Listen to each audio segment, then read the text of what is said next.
Coming up now is another sparkling Two Mics podcast.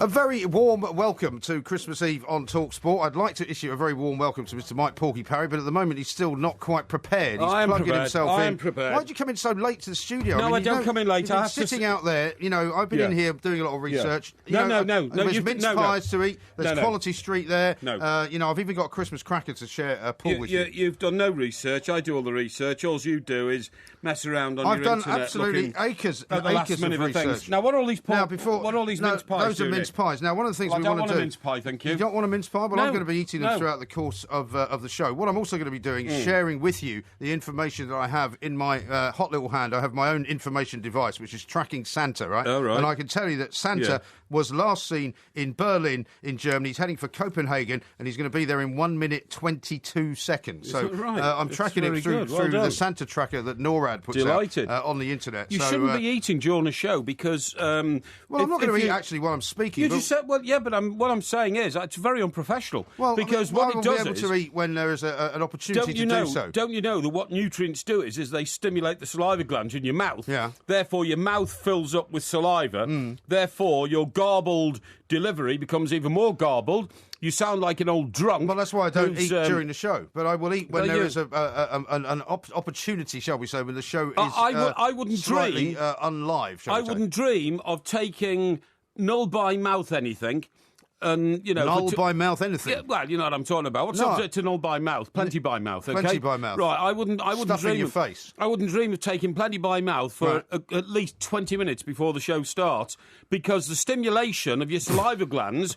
And I don't really like you. You see ignorance. You see, it's ignorance. It's not. Whenever you don't know what I'm talking about, you just laugh because you don't know what I'm talking about. I laugh when you come out with ridiculous statements. You're a dumbo. Anyway, listen, people have been saying before this show came on, you and I were invited on to drive a bit earlier with Matt Holland and Max Rushton. And Georgie Bingham was saying the same thing. You know, that we're going to spend 3 hours arguing. Now, this is the season of goodwill. No, we're not going to argue. And to all women. We don't need to argue. I don't see the reason why. I mean, my son listened in to when I was talking to you a little bit earlier on drive. And unfortunately, his mother wasn't able to listen because she was busy doing something in the kitchen. And like cooking your Christmas dinner for tomorrow? No, actually, no. Most of that has been kind of prepared. We're going to do it all later on. It's later on. I suppose it is tomorrow, isn't it? It's later on tomorrow morning. Yeah. But no, and as he described it, he said, well, believe it or not, Dad and Mike Parry were arguing again. Oh, yes. So I'm afraid you're developing this reputation for just being very argumentative. No, Mike, I'm sorry. I believe I have a clear vision of what happens in the world. I know you believe what should happen in the world. I know you believe that. And what has happened in the world. Yeah. The trouble with you is... And what has happened? Well, what has happened is the world has evolved and developed, but you missed most of it over the years because you were in either an alcoholic haze or you were you were chasing around trying to make yourself popular with a certain section of the community, which we won't go into, you know, but you know exactly what I'm talking about. You're talking about what my fellow colleagues in the newspaper business? No, I'm talking about people of the female persuasion. You mean women? And, yes, that's right. Actually, I was going to mention this to you, and I meant to mention it when you were talking a couple of shows ago about how it could be a lonely Christmas for people in prison. Yes. You know who Christmas is the most lonely for? Who? Mistresses. Yeah, of course it is. Because mistresses can never be part of the family Christmas. Mistresses are always on their own at Christmas. It's one of the times of year that they absolutely hate. No. So I'm not particularly. No, you are absolutely right. I'm not particularly going to send out a message to. That it's a great thing that you're doing. But I'm going to say to anybody who's out there who's a mistress who can't be with the man that she loves. Then I'm sorry. That's unfortunate. Yeah. No. Well, I feel very much for them, and I'll. By the way, I'm going to advise our listeners how to cook their turkey during the course of tonight's show. Oh dear, are you? No, it's the one. Believe me, it's the one thing. But you can't cook. I can. I know all about turkeys. My sister's a home economist. You're a turkey expert. No, she's your sister, I'm sure, is an expert. She's a home economist. Doesn't make you a home economist. My sister, I mean, she started her career by cooking things and then painting them with sort of brown paint and everything, so that they'd take pictures of them. Oh, yeah. And then put them on big posters inside restaurants. You know what I mean? And all that kind of stuff. I love going to those restaurants where they have posters of the food. Yeah, it's always a good sign that it's a great restaurant. Yeah, exactly. But you don't realise I'm being ironic there, do you? Well, if you go to a restaurant, that you it's the kind of thing that you see abroad an awful lot. Like you go to a holiday destination and they have all the pictures outside of the, steak and chips, egg and chips, paella sometimes. Oh, yeah, it's much more classy than that. No, you don't. No, you don't go to a restaurant that's got pictures of food up in it. No. She did them for things like colour magazines and that sort of stuff. You said they don't go in them all on restaurants. Well, they do. They put them up on the walls in restaurants. But anyway, look, get back to. But I'm going to tell the turkey. People, all they do is. Well, I'm looking forward to your turkey recipe. Well, I've watched her do it every yeah, I know exactly how you do it. And really? people normally just bung this big turkey in the oven, put it on in the same sort of temperature they put a chicken in, right? Yeah. And you don't do it that way. What you do is you put it up to 220 for the first half hour, right? What, Celsius? Well, no, on the gas thing. You know what I mean? 220 gas. Yeah, that's right. Isn't it gas Mark 3 or something, or 4? No, hang on. Maybe it's an electric one. Maybe it's an electric oven. 220 You're not sure, electric. really, are you? Well, I know it's 220 anyway. Well, it's 220 Celsius then, isn't it? Well, what do you mean Celsius? As opposed to Fahrenheit. Well, they don't do it in Fahrenheit, do they? Well, don't do it in Fahrenheit. They do in America. There are people listening to the show in America. Rubbish. They use Fahrenheit in America. Not on ovens, they don't. Yeah, they do. No, they don't. No, I don't accept that. They don't use Celsius at all. I don't accept that. Anyway, so you put the turkey in the oven at 220 for half an hour. Half an hour. And what that does is it makes the turkey swell, right? You know, with all the juices inside and all that. Then you take it out. Do you put any stuffing inside the turkey? How do you do that? Not yet. Oh, this is before you've done that. Then you get the big fork, you know, the big stainless steel fork, and you prod it and hold it all over so the juice runs out on top of the turkey. Okay. Right. And then you put it back in at about 120, okay, for an hour. No. The same Celsius. The same measure as the 220. Right. Gas Mark 1. Well, we've got to tell people in case they've got gas or electricity. I'm not sure what I've got. Well, I think I've got. What have you got? How many ovens have you got at home? 2. You got 2 ovens. Yeah, I think. Are they in Celsius or are they gas? Well, I don't know because I just know where to turn the knob. You know, I know you're not filling me with no, but anyway, look, we'll get to that later. We were talking... Well, hang on, what else do you do then after that? What do you do? Well, you don't just stick a fork in it, do you? No, you do, and then you have to keep turning the turkey, and you have to turn it from back to front and front to back. This is your recipe then? Well, I know how to do it. I'll tell you more about it when we get onto it, because what we're going to talk about is mistresses, and I've got a great story for you. Have you? I knew a girl who was at the Daily Express, actually, and what happened in those days was, because the sports reporters travelled so extensively... Yeah. Every week they were away, you know, in Europe and something, because papers had loads of money in those days.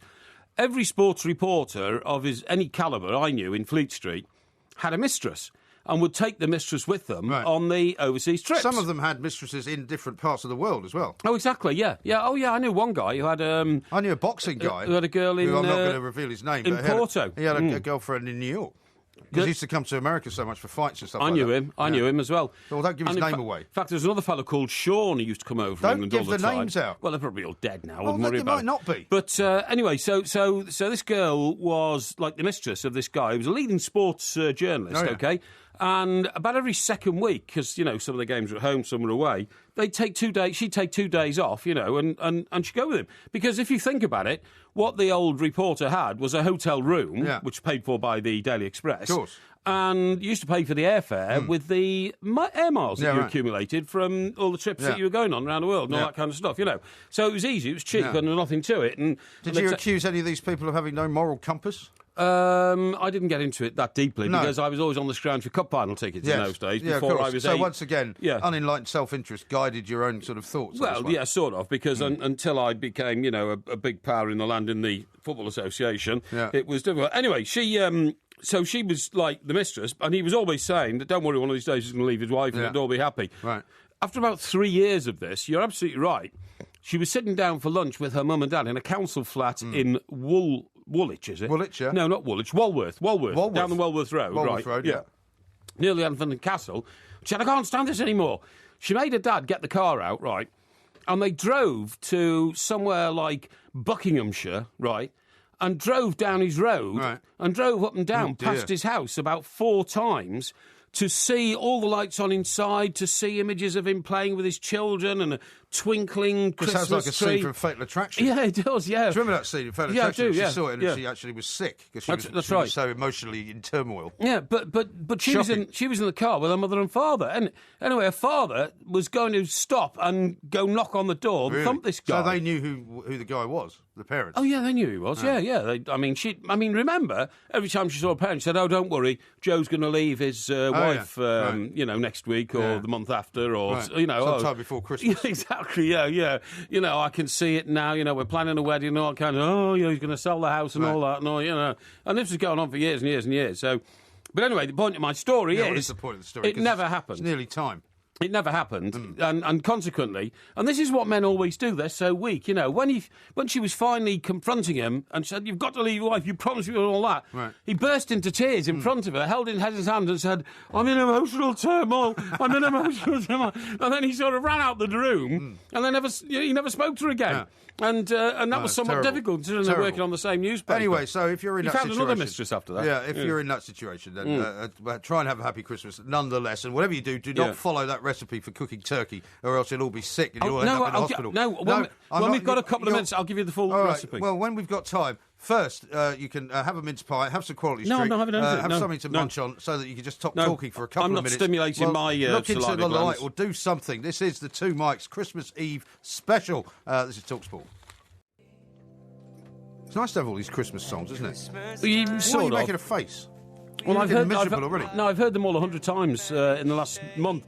These all started coming out this year, 6 weeks before Christmas. Yeah. I mean, Christmas used to come around every 12 months. It now comes around every 10 months. No, it comes around every 12 months. No, it doesn't. No, it still comes around every 12 months.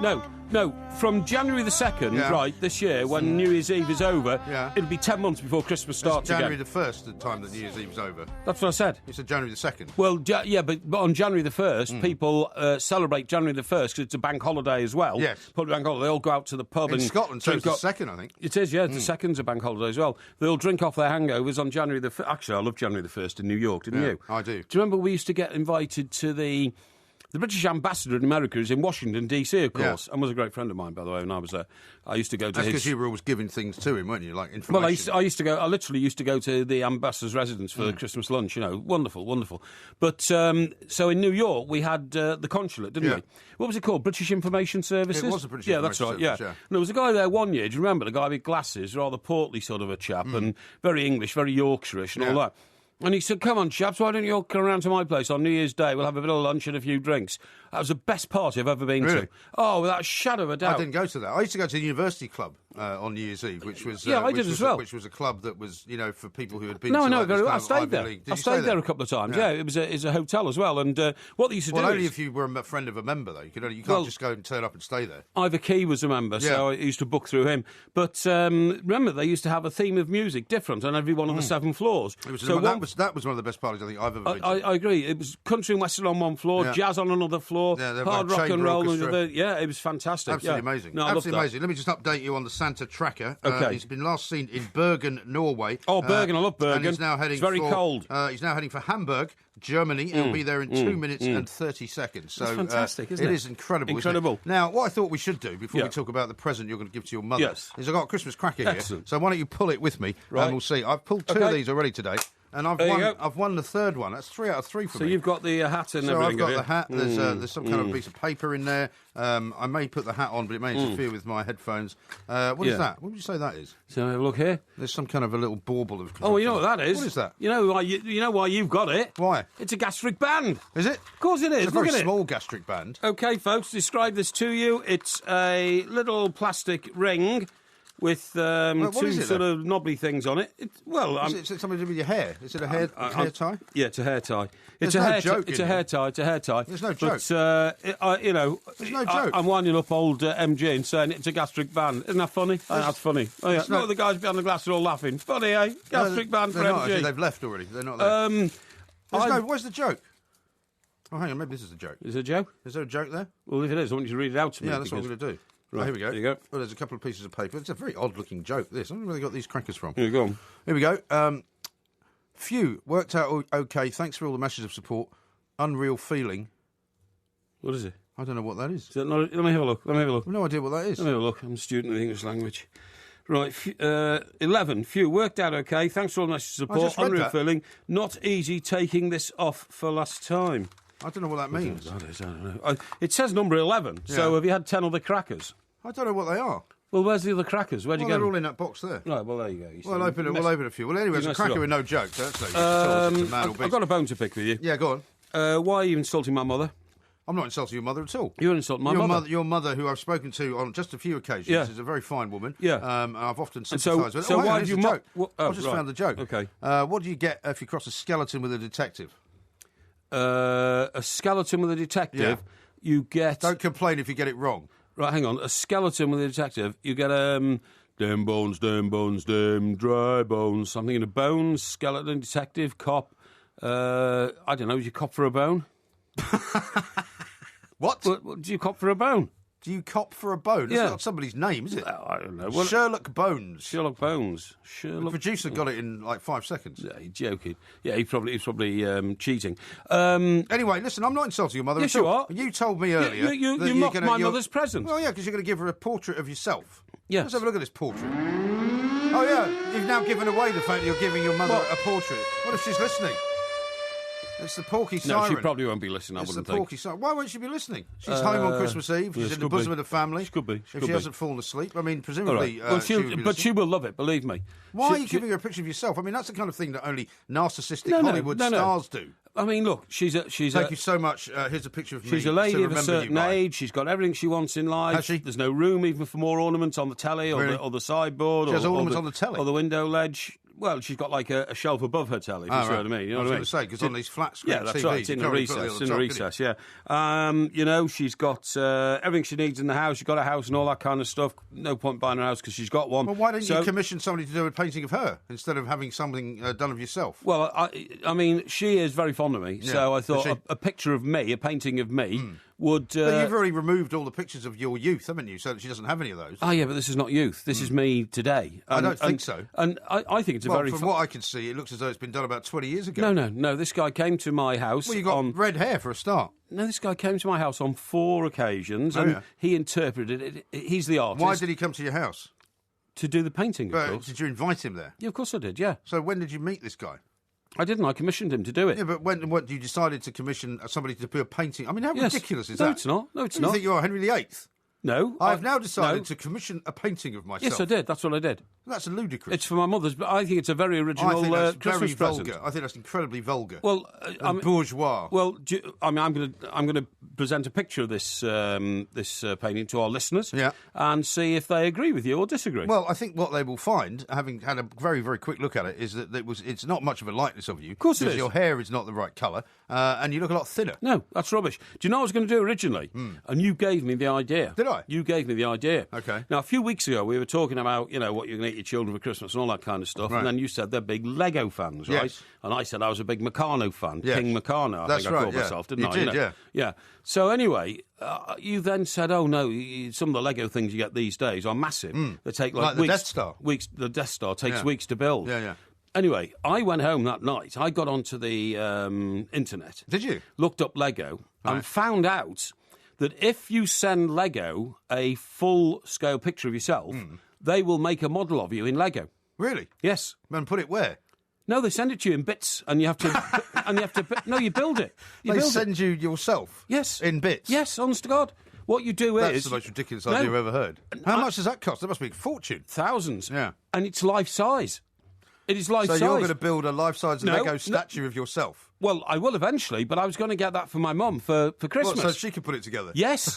Yes. No, seriously. That is cruel beyond belief. No. How old is your mother? Well, she's a lady of a certain age. Let's say that she's over plus 75. Plus 75. Yeah, all right, plus 75. Yeah, do you really think that she wants to spend hours and hours on her knees building a Lego statue of you? No, she's only on her knees because by the time she's built my legs and everything, she'd be standing up, wouldn't she, to build the rest? But she doesn't want to spend the first 3 hours of putting this thing together with you. The only reason I didn't... That's unbelievable. No, and believe... Well, I suppose the advantage is it's not that tall. Oh, very funny. It's life-size, right? You send a picture, you have to send them all your measurements. Right. And then you can actually go in and get measured. I mean, literally, Where do you send it to? Lego in wherever they are in Scandinavia or somewhere? No, I think there's somewhere in this country, in the UK. And they measure the width of your head and all that kind of... It's like what Madame Tussauds do when they make a wax model. Madame Tussauds? Yeah, Tussauds. And it's just like that. Now, the point is... I thought this would be marvellous for my mum until I found out that there are so many pieces, they have to deliver it by lorry, right? It comes in 6 different containers and cases, and it might have taken my mum over a year to build it. Because it's so intricate. And also, it'd be very, very difficult. And I mean, without wishing to cast aspersions on your mother, I mean, older people and their fingers are not always the most deft, are they? Dexterous, you mean? Or dexterous. Yes, yeah. Well, anyway, look, we compromised. Anyway, I'm glad you didn't get her that. I compromised and got the painting done instead. I mean, in one sense, I suppose you should be grateful that you didn't buy her the Lego life-size model of you. Why not? But I think you should order one, and we should bring it here, and we should build it in TalkSport. Oh, and we could do it take months. We could do it over the course of several shows. Well, like in the breaks, you could be building the Lego thing. Maybe. And eventually we'd have one standing in a corner. I'm not sure it's a very good idea. And it could stand in for you when you weren't feeling well. Oh, very funny indeed. So I'll tell you what, I'm going to take a picture of this very shortly. Yeah, please do. And I'm going to send it out. I've got nothing to hide. Don't forget, if you want to reach us, of course, you can reach us at the 2 mics, at Mike Parry 8 and at IROMG. By the way... I'm going to tweet this painting out of you. OK. You know the at Mike Parry 8? Yeah. That's my Twitter address. It is. Some guy keeps saying to me, why am I not verified? And you are. Yeah. What does that mean? There's a reason for that. If you look on my Twitter, there's a blue tick next to my name, which means that I am who I say I am. Yeah, well, why haven't I got one? You haven't got one because it can't obviously be proved by Twitter, who do this all independently, right? They decide that somebody's important enough to have a blue tick. You look and see who's got a blue tick on Twitter and who hasn't, right? There's a Mike Parry 9 knocking about. Yeah. He's got 4,500 followers. Well, what you should maybe do is write to Twitter. You can't write to them, they haven't got an address. And explain to them, you write to them on Twitter. Yeah, and explain to them that you feel very, very left out because it looks now as though I'm somehow why more can't important. I just tick it myself? Well, because you can't just verify yourself. That's the whole point. They have to verify that you are who you say you are. Well, I'm going to get onto them and find out what's going on. I wondered how long it would take you to notice that because I've had the blue tick now for about 3 months. Really? Interesting. I better get hold of them. It's probably because they don't take you as seriously as me, because generally Don't speaking, be ridiculous. if you've got a blue tick, it means that 1, you're a serious journalist, 2, serious broadcaster, 3, somebody to be respected, and 4, somebody that people want to follow. So, clearly you don't categorise, you don't fall into any of those categories, do you? No, it's all a bit of a mystery. You're not listening to any of that. No, but I'm very well known. I'm very well known amongst the media chattering classes. Well, you may well be. But and so I'm a bit surprised that I haven't got... I mean, I don't know why you've got one and I haven't. You're quite offended, aren't you? No, I'm not offended. Yes, you are. I just think it's a mistake. You are. You hate that. You hate it that I'm verified and you're not. No, I think it's a mistake. I think they've got the wrong mic, to be honest. I don't think That's so. what I think. I don't think so. We are the 2 mics. This is a Christmas Eve special. We're tracking Santa. We're going to go down under as well and find out from Sandra Lee, where it is already Christmas Day, what's going on in that part of the world. We're talking to John Cross later on as well about some football and much, much else besides. You can tweet us at the 2 mics. You can call us, of course, 08717 2233 44. This is TalkSport. It's nearly Christmas time and everyone has an advent calendar. So here's a little advent countdown, extra time style.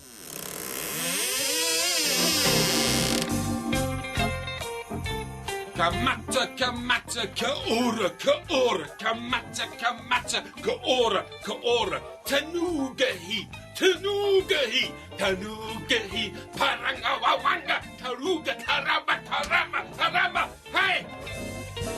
Ho, ho, ho! Hey, hey, hey!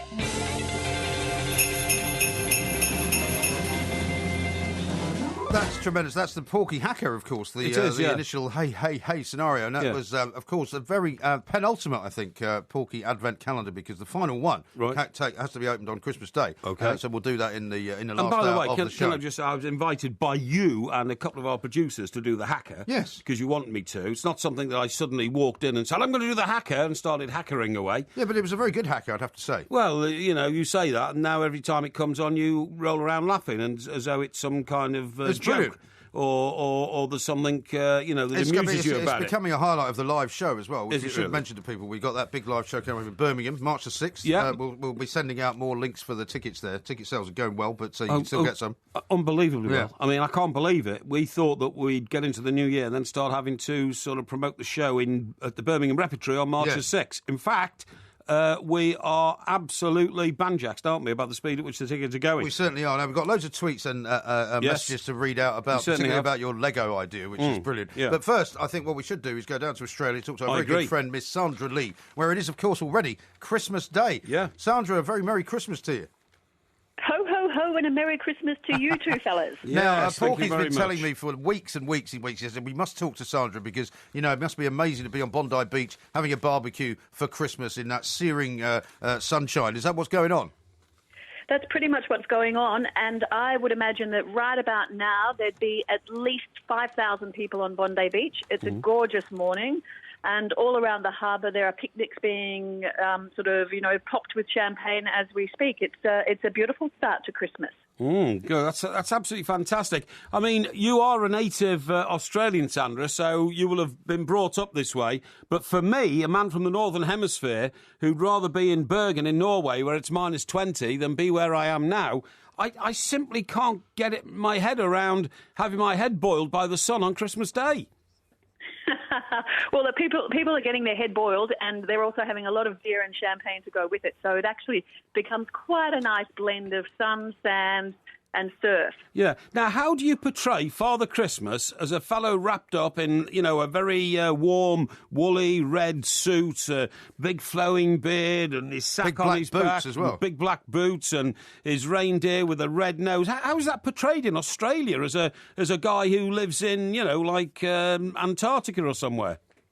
Yeah, well, there's only one Santa for all of us all around the world. And he so still lives, everybody buys into the Santa. Yeah, and he still lives in Lapland. I mean, Porky seems to think that if you're in Australia, everything's upside down. Like some kind of schoolboy's vision of the world. No, what I'm saying is he's all the presents fall out of the Santa. Yeah, exactly. Yeah, how do you manage to walk on the ceiling and all that kind of thing? No, you fool. What I'm saying is, how do you explain to young Australian children, aged 4 or 5, who believe in Santa, why Santa is wrapped up in a red fur coat? He comes from Lapland. When it's 102 degrees on Bondi Beach, that's what I'm saying.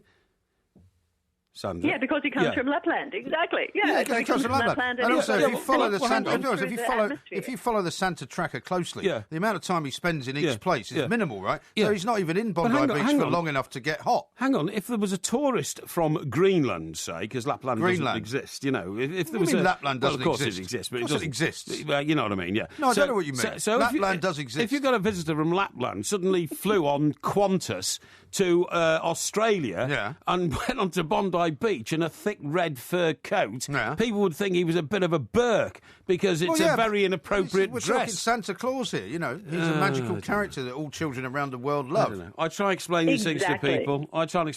So have you had your presents already, Sandra, or how does it work? Yes, we've had our presents already, and we're celebrating at the moment with a beautiful glass of Bollinger champagne. Fantastic. And, very nice. Yeah, which is very nice in the morning. It's only just gone 9:30 a.m. in the morning here. Now you're talking Porky's drinking hours. He does that every day. Very funny. This is just a one-off, and we welcomed a new rescue doggy to our family this year. Oh, did you? How sweet. That's very nice indeed. And do you have a traditional Christmas lunch there, Sandra, with all the turkey and all that? We have a hot traditional lunch, and also part of the family also have prawns and a seafood lunch, a seafood banquet as well. So we've got the hot and the cold. So we're representing the tradition, and we're representing the Australian tradition of seafood. Well, that sounds great, doesn't it? Yeah. And obviously, Sandra, you spent a lot of time in New York, in North America and stuff, and in other parts of the world as well. I mean, are you happy to have a Christmas in a kind of hot climate? I mean, obviously, it's where you're from, but I mean, isn't it better when it's cold? New York. Isn't it better in the cold weather when you're walking out and you're going to a nice warm bar and having a glass of warming whiskey or something like that? Well, that is nice. Last year we were in London for Christmas, and we had it at that fabulous old hotel, The Goring, which was I remember beautiful. that, Yeah, so we like to do it 1 year in Oz and 1 year where it's nice and cold to have sort of the real tradition. But it is lovely. I do miss the cold Christmas. Yeah, absolutely. Now, Sandra, I've got to talk to you about a very serious issue, and I mean this. I'm not joking. This will be good. What are you laughing at? Well, because you don't know the meaning of the word. I do. And what it is that I'm going to throw away all my jumpers, and I'm not allowing anybody to buy me a jumper for Christmas, or I'm not going to buy them one because of reports coming from Australia about sheep being badly abused. No, literally beaten up. Sheep being beaten up. A bit like Clyde was, the orangutan in the Clint Eastwood films. I mean, you have no compassion for animal welfare, Of course I do. I have a dog. Now, this is true, Sandra. Apparently, there are reports coming out of Australia and New Zealand that sheep shearers are hitting, kicking, stabbing, stamping on sheep, and they're being treated very badly because the era of the mass-produced sheep is coming along, and they're all kept on these farms where they're all corralled into, small areas and all that. I mean, is this something I'm telling you that's new, or...? Well, I would say it's a rarity. Most sheep farmers are pretty good, and they treat their sheep with respect, and the shearers who look after them and who do the shearing are, some of the best. I'd say that is absolutely in the true minority. I would hope so. Where'd you read it in The Independent or something? No. I read a report about it. It said that these guys are now on, the sort of, it's a dying art. They've got to do it very fast. Because they do it very fast, they're impatient with the sheep and all that kind of stuff. But I will take Sandra's word that it's a minority thing and it doesn't happen. Because that's the way you like to think about sheep shearing in Australia. These guys who go around. Do they still have these huge sheep farms, Sandra, where these guys tour around and literally, spend 3 days here shearing 1,000 sheep and then somewhere else shearing another 1,000 sheep? Yeah, they do, and they're incredibly skilled hands who do it. And I reckon that if any of them are doing that and acting brutally towards the animal, I reckon they should be dipped in the sheep dip themselves. No, I totally agree with you. Were Kate and William not involved in some sheep shearing when they were down there recently? I mean, not that recently, but on their trip to Australia, they did a bit of sheep shearing. They did. Yeah, they did, and typically Kate outshone William once again. Well, exactly, yeah. I mean, the thing about that is they wouldn't have involved themselves in something like that if there was any controversy about how it was done, surely. No, of course not. So presumably now you'll be happy to get jumpers for your Christmas presents. Well, it's something I feel very strongly about, animal welfare. Of course I do. And again, just before we go, Sandra, something very seriously. You may or may not have heard of a tragic happening in Glasgow in Scotland over the last 48 hours. Terrible accident in which 6 people lost their lives, including 3 members of one family. Now, of course, your country is still reeling from its own tragedy. How is Christmas affected by that, or how are they affected by Christmas? Is memorial services going on, all this sort of thing? The memorial services were all held yesterday, and the 2 of them, there was a funeral and also the memorial service was done, and they were incredibly poignant and heartbreaking. And I think one of the saddest things that brought tears to just about everybody's eyes was the mum who was killed, and she left behind 3 beautiful little children, the youngest one of 4, who asked for a song to be played at her service, and he asked for Santa Claus is Coming to Town. Oh, golly. I know. Could you imagine that? It just breaks your heart. And we did hear, and I think every Australian who heard the story, the tragic story in Glasgow, was feeling exactly the same as what you must be feeling over there. It's just terrible. It's shocking. Awful. It is absolutely shocking. Listen, Sandra, delightful as ever. Thank you so much for sparing some time for us on such a busy day. And Merry Christmas. Merry Christmas to you as well. And we'll talk to you, I'm sure, coming up to or just after the new year kicks in. Indeed. Sandra Lee there, a good friend and former colleague down in Sydney, Australia. Coming up, I'm going to read The Night Before Christmas. We're going to have a look at some of your tweets. Because it's a proper Christmas poem that you should read, and you've never heard it, which you should read before Christmas Day comes in, because it's the night before Christmas. We're going to do that coming up next on TalkSport. This is the Two Mikes Christmas Eve special on TalkSport. It'd be great if there was a white Christmas, but sadly I think we're not going to get it. It was getting very cold as we were sort of approaching the office tonight. Your sister's with you this year, isn't she? She is, yeah. But she's got a place in Connecticut, hasn't she? She has, so she's seen plenty of white Christmases. They have some incredible white Christmases. Absolutely. There. I mean, I think last year they had about 4 feet of snow in 2 days or something ridiculous. Remember our mate Phil Finn, his place up in North New York State? Yeah. They used to have snow there from October to March. Yeah. I mean, you were guaranteed I was a member of a golf club in Pelham in New York, and for generally about 3 months of the winter, the golf course was covered in snow. That's right. Absolutely incredible. Winter holes. We are tracking Santa tonight, so everybody knows. Where is he now? He's just been to Monaco, he's been to Marseille, and he's going to be in Andorra in 1 minute 24 seconds. He's getting much closer. Andorra, it's not even a country, it's a field. Yeah, well, Monaco's not even a country either, if you want to call it that. But at least it's got a few hotels and all that kind of stuff. Well, I'm sure there's a few hotels in Andorra. No, there's not. No, it's just a skiing resort. Have you been to Andorra? Yeah, I have, yeah. Well, what, they don't have hotels? Mate's got a skiing chalet there. Well, don't you think they would have a hotel? Well, they've got the odd hotel, but it's no bigger than a field. It's like a big field. Hey, that song we just played, Bing Crosby. Yeah. I mean, why is that the most popular ever Christmas record? Because it's probably the oldest.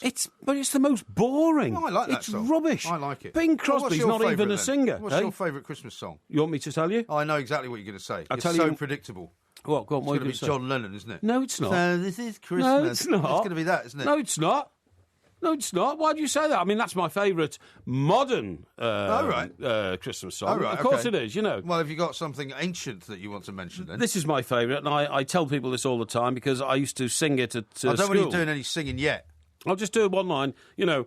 God rest ye merry gentlemen, let nothing you dismay. All right, that's one line. That's fine. Jesus Christ our Saviour was born on Christmas Day. Do you know who wrote it? And then the choir comes in behind. Yeah. Do you know who wrote it? Was born on Christmas Day. What? Do you know who wrote it? Of course I know who wrote it. Who? Elgar. Elgar wrote the words to that? Yeah, that's right. Yeah. Really? Yeah, absolutely. Yeah. Right. Well, the reason I don't want you to sing yet is because I don't mind you singing a Christmas carol, although some people on Twitter have already said, for heaven's sake, don't let Porky sing. Okay. Because he sings on everything. Yeah. What I'd like you to do now is instead just be quiet for a moment so that I can read without interruption. What is this the garbage 14 verses. Hang on, the 14 verses of The Night Before Christmas. It's only a 3-hour show. Which is a beautiful poem which you have to read to children on Christmas Eve. And it's by Clement Clark Moore, whose father was the Bishop of New York, and whose father, funnily enough, officiated at the inauguration of George Washington. It's a very famous poem, and the fact that you've never heard of it, I think, means that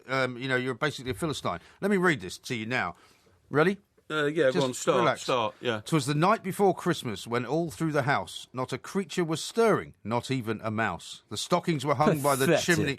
Pathetic. I've done 2 lines from House and Mouse. Is that the best he can come up with? Hang on, this is children's... This man's not a poet. Children's story. The stockings were hung by the chimney with care in hopes that St. Nicholas soon would be there. The children were nestled all snug in their beds while visions of sugar plums danced in their heads. Visions of sugar plums? Yeah. Well, like the Sugar Plum Fairy? Yes.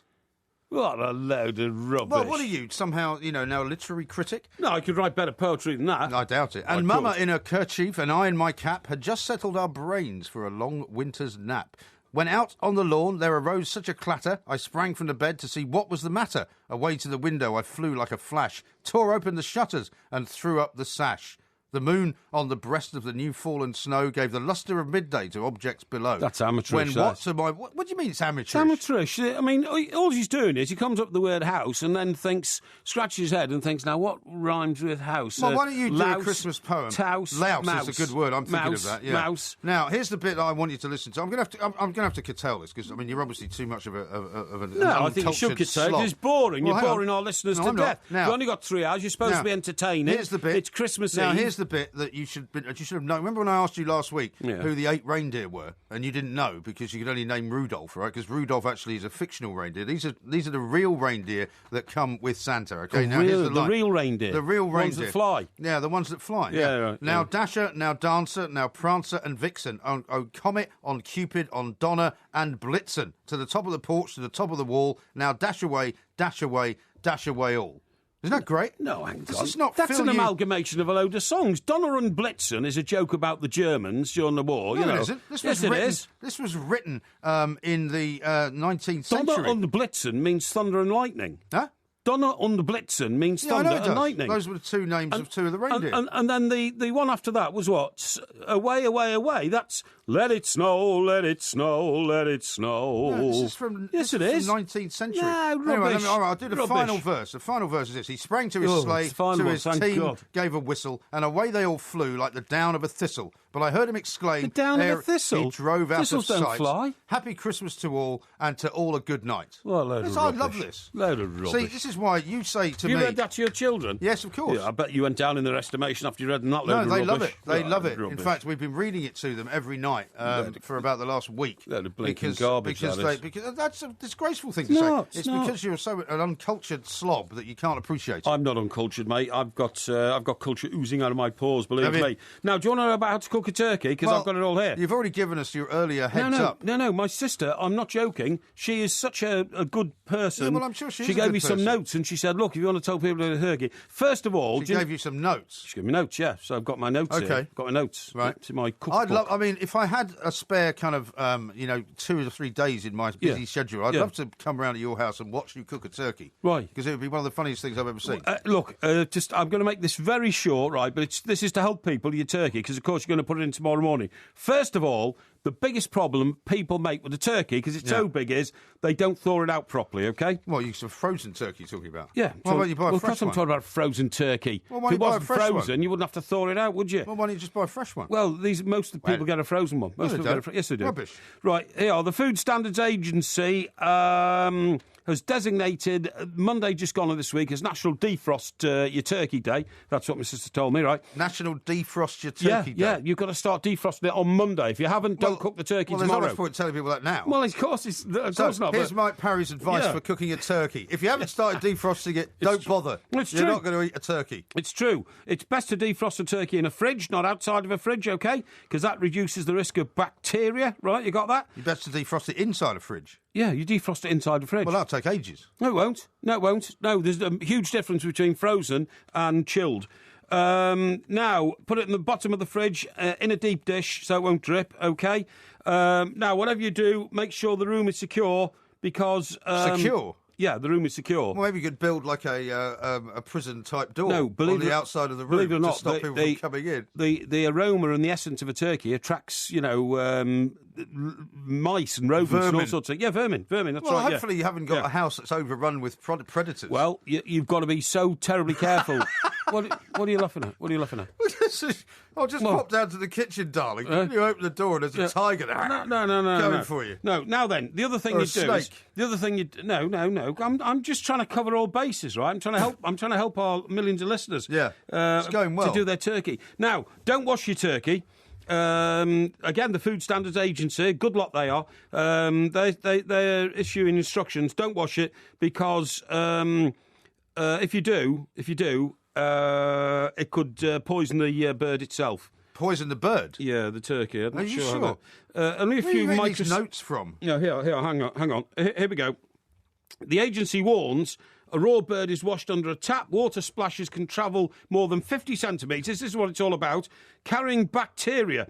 Only a few microscopic Campylobacter cells are needed to cause a nasty case of food poisoning, right?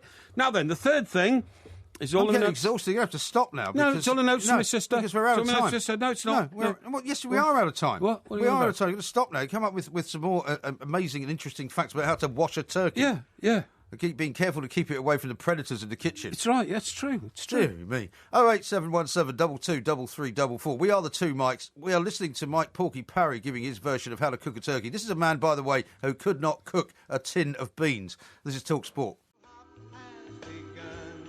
This is Talk Sport. We are the two Mikes, and it is, of course, Christmas Eve. If you are out there wrapping presents, or if you're out there celebrating what is to come, then we're here, of course, until 1 o'clock, and then there's extra time going all the way through the night. Coming up, we're going to be tracking Santa all the way through. He's currently in Madrid, in Spain, and in about 30 seconds' time, he's going to be in Palma, Mallorca. I know well. I know you do. You used to go there as a young man. That's right, I did. I did. Listen, I better get back to the turkey very quickly. Is there still more about the turkey? Yeah, because listen... You're taking about 10 minutes to describe how to wash the thing. No, this is the thing. People put them into hot water to try and get rid of all the grease. Don't do that. Yeah. Don't stuff the turkey. Yeah. You shouldn't stuff a turkey. You can stuff the cavity of the... Never stuff the cavity of the bird, but you can stuff the neck a bit. When it's hot... Why not?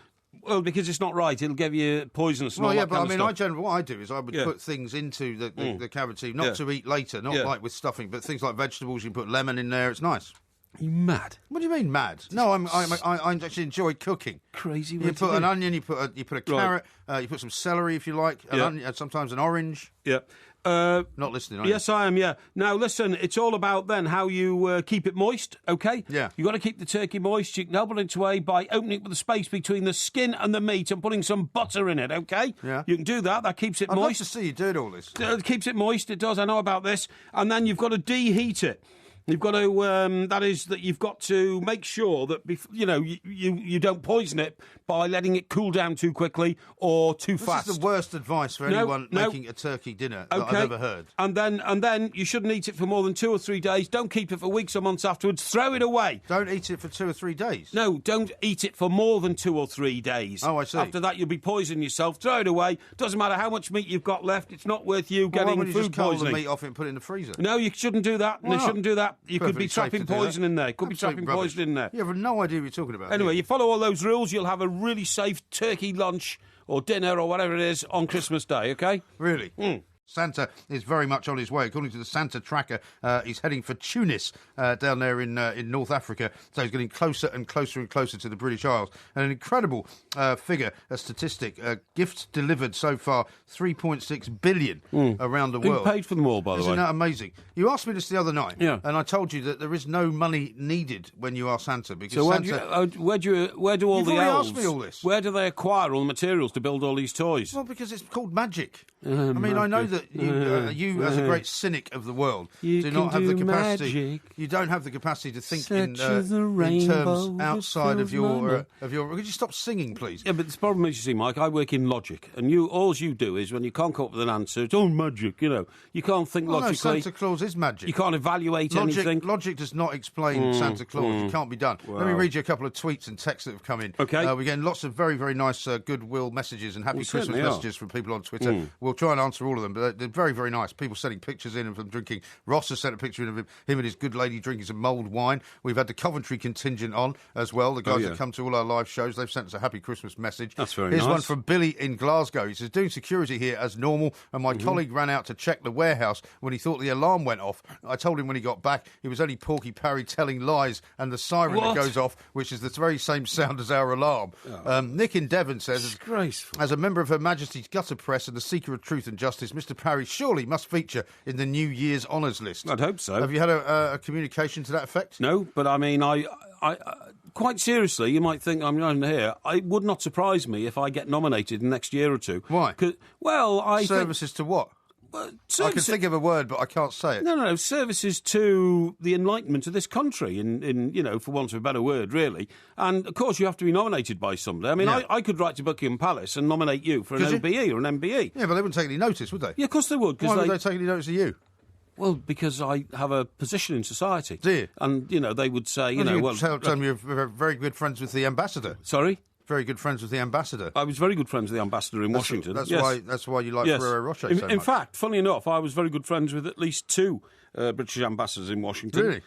Yep. Well, that was largely because, as I said, you used to sell secrets to them, didn't you? No, I didn't sell secrets to them. You did. No, I didn't. In exchange for a sort of free hospitality, you basically told them everything they ever asked you. Well, what do you mean I told them? What secrets did I have? Well, because you're a journalist. And so I told you my story about the Foreign Office, and they tried to tap me up and wanted information from me. And I said, sorry, I don't do that kind of thing. Well, I have ethics. I did come across information, of course, in Washington in the pursuit of my job. Yes, I would pass it on to members of the British Intelligence Service if I felt it was for the good of my country. Yeah. Well, that's there's no problem with that. Well, no, but ethically, that's not what you should be doing as a journalist. You're not working for the government. Well, I'm sorry. You've got to have some national pride. I was also, of course, an attempt was made to recruit me for the KGB. I've told you that, and of course, I would have nothing to do with it. Because, I was very anti-commie when the commies were there, but they're not there anymore. No, they're not. Absolutely right. Yeah. Now, listen to this from Alan, who's tweeted at the 2 mics. He says, I met Bing Crosby at an airport in Spain in 1977. Really? I asked him for an autograph, and Bing told me to F off. He goes, That's a bit harsh. Happy Christmas. That's a bit harsh, isn't it?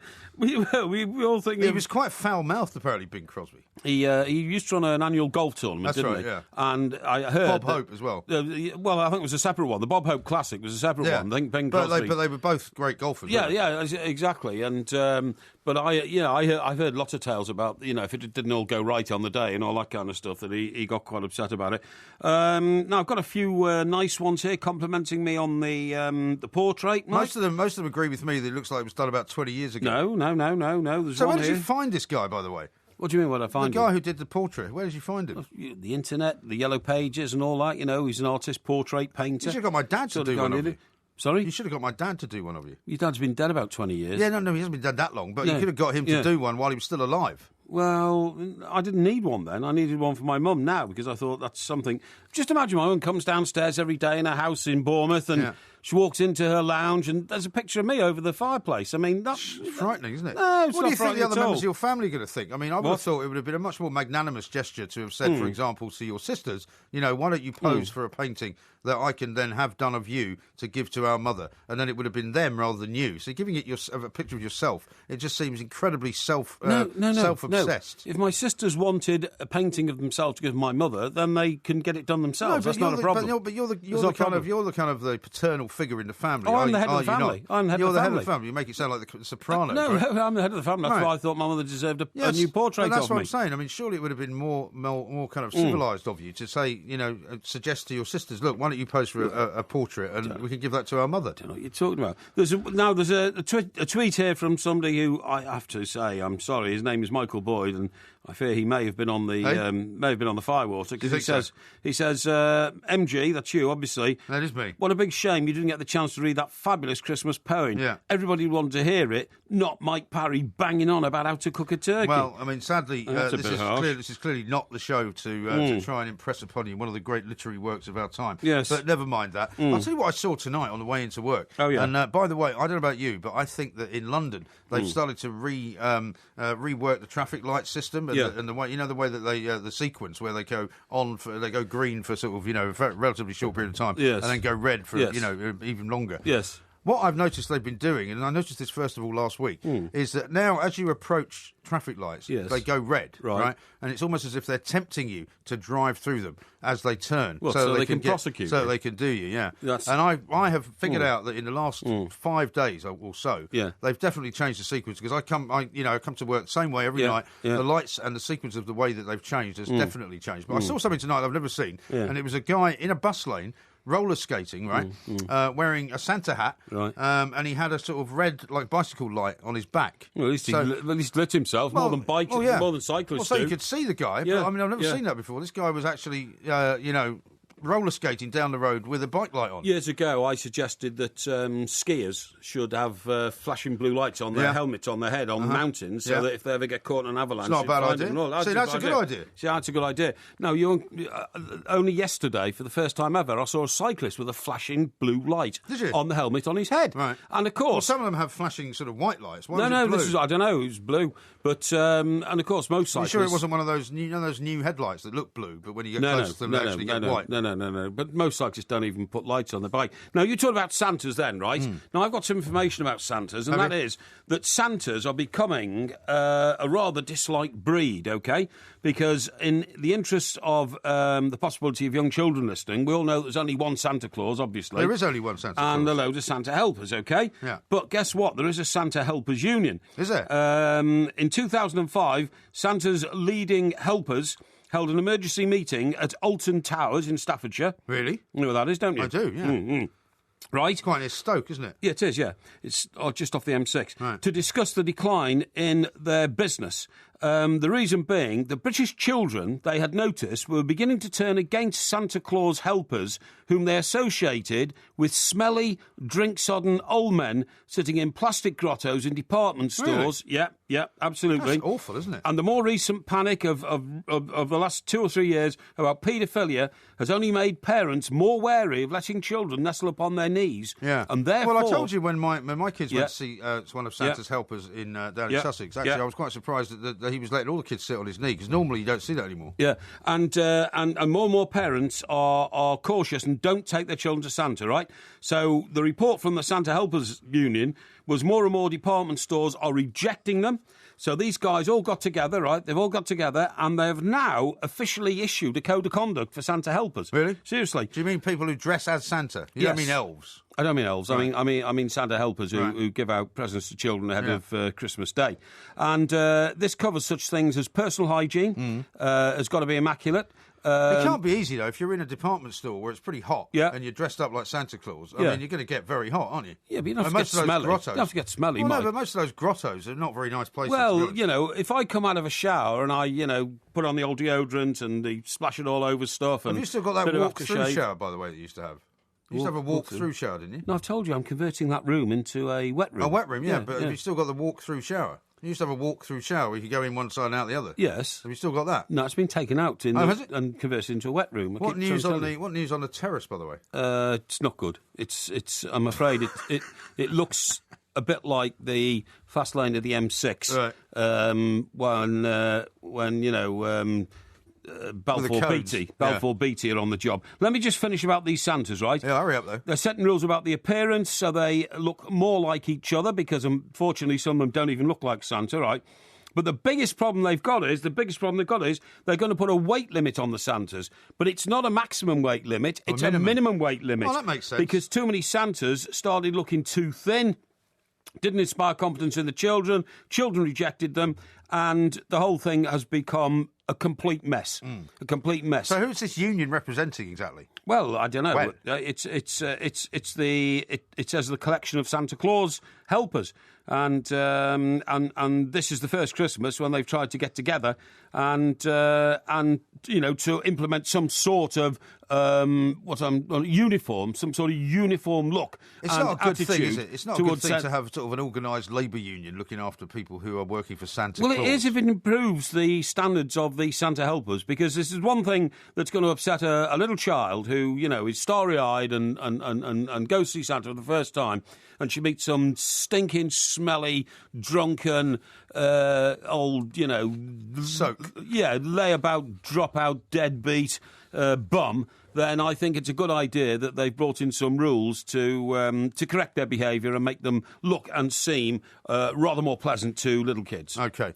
Well, that's a very bizarre story. We've got more bizarre stories to come, of course. Coming up next, though, we're going to talk to John Cross from the Daily Mirror. We're going to look ahead to some of the Boxing Day fixtures. We're going to talk to him about the year so far, the season so far, anyway, as we are nearly halfway through it in the Premier League and elsewhere. I should tell you that Santa Claus is now on his way to Mauritania. He's going to be there in 40 seconds. What sort of routes is this guy taking? He goes up and down. I was going to say. Right, north and south. And then working slowly from east to west. Right. If you count Japan as the east and San Francisco as the west. So if you see Santa, he's going to be very, very close to this part of Europe very, very shortly. OK. This is Talk Sport. We are the two mics. John Cross coming up next. And so this is Christmas. I hope you had fun.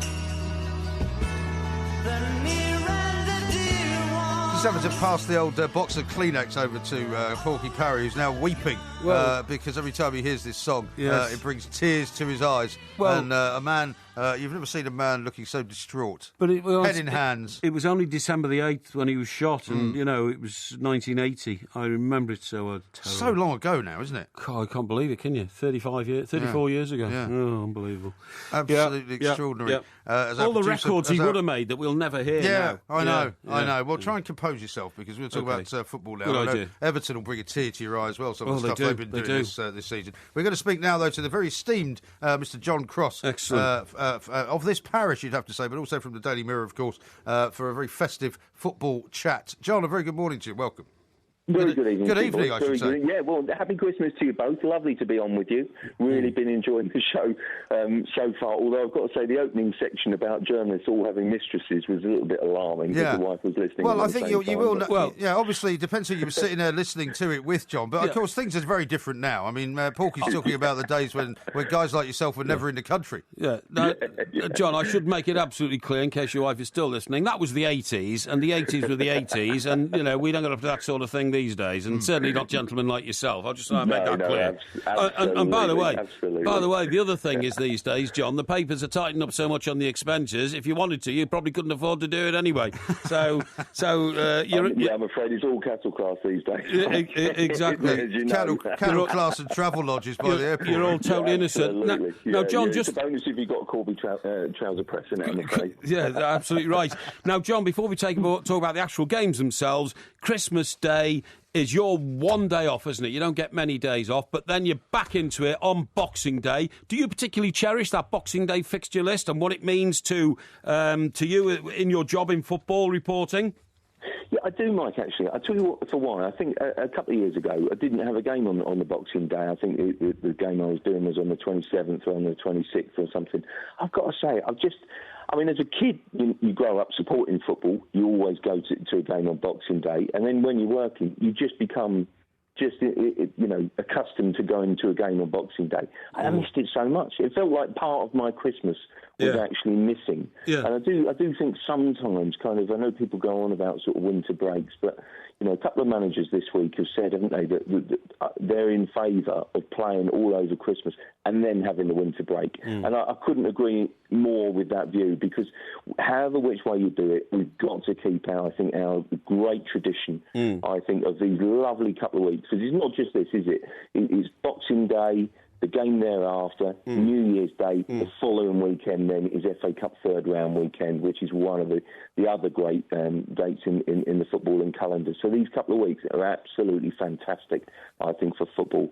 And I absolutely love football on Boxing Day. Well, you wouldn't have been too impressed, John, if you heard Porky earlier on, just before the show started, talking to Georgie Bingham, saying that he thought Boxing Day football should be abolished because it keeps people away from their families. That's what you said. No, I did. And what I'm saying is, John, because of the mobility of labour these days, some people travel 200 miles to be with the family on Boxing Day, and then the following day, all the men in the family all push off to the game and to the pub and all that, leaving the women folk at home. And I do think it can be disruptive. And also, of course, with you working in it, you only get one day with your children and your family on Christmas Day, and then you could be off to a game in Newcastle upon Tyne or something on Boxing Day, not see them again for another 36 hours. No, I tell you what, one year I upset the boss, and living in North London, I think I got posted to an early kick-off at Middlesbrough. Golly. So, barely went to bed, I think, but on Boxing Day. But look, I think the other thing I think to bear in mind is if you actually break down the fixtures and going through them, I think the Premier League fixture makers have been quite sensible actually this year for Boxing Day. Yeah, I've seen that. A couple in there, Man United, Newcastle. It's not that bad, I suppose. But Swansea Villa is a bit of a trek, isn't it? West Brom City. Yeah. But really, I do think people have been fairly sensible. And I just think it's part of our culture, and we've absolutely got to keep it. I also think this time of year is a great barometer and a great sort of acid test for people's credentials and pretensions, where they want to be in the top four, where they want to go for the title itself, or kind of also, it sorts out the wheat from the chaff towards the bottom of the table, doesn't it, really? Sure, and I think by the end of this busy period, we'll have an awful lot clearer idea that at the moment, very congested Premier League table. Yeah, no, it absolutely is. And we'll be doing much more of these kind of talks, I suppose, as we head through the Christmas period and into New Year and the halfway mark and all that, John. But, I mean, if I was to ask you a sort of straightforward question about, say, the 2 or 3 things that have surprised you the most thus far, having started, a few months back, 17 games ago. I mean, what are the 2 or 3 things that you didn't expect to see happening in the Premier League this year? Well, first and foremost, I would say West Ham. I think West Ham have been an absolutely fantastic surprise package. I think they've been great. They go to Chelsea Boxing Day, don't they? And sort of kind of... This is a rematch, of course, of that game at 0-0 at Stamford Bridge, which I was covering sort of at the beginning of the year, which finished 0-0, and you had Jose Mourinho lambasting West Ham in Sam Allardyce's 19th century football, as he called it at the time. Yeah. Not only have West Ham raised themselves into 4th place and are pushing for European football, they've been doing it in style and playing real... stylish, expansive football, and I think that's great to see. Look, I'll be honest with you, I think I started the summer thinking Southampton would struggle. I think they've still done absolutely fantastic. So that's great. And Man United, I think, have done better. I think than I expected, really. The other thing that I think is, and I referred to it earlier, is the Premier League. I've never known the Premier League like this because I looked at sort of the state of the nation at the same period of games last year, and I tell you what, you saw a big gap between the sort of the top 3 at the time, which was Arsenal, Liverpool, Chelsea, and then sort of just also taking in City as well a little bit. But now everyone's so congested. The whole table. I mean, it really does take just a couple of wins to raise yourself from being relegation candidates into pushing for Europe. Yeah. I think it's unprecedented, and I actually think it makes for a really exciting Premier League season this season. Yeah, I agree. Moving down a division, John, on another issue altogether, one that I've always got to be in my bonnet about. Sammy Hippier didn't last long at Brighton.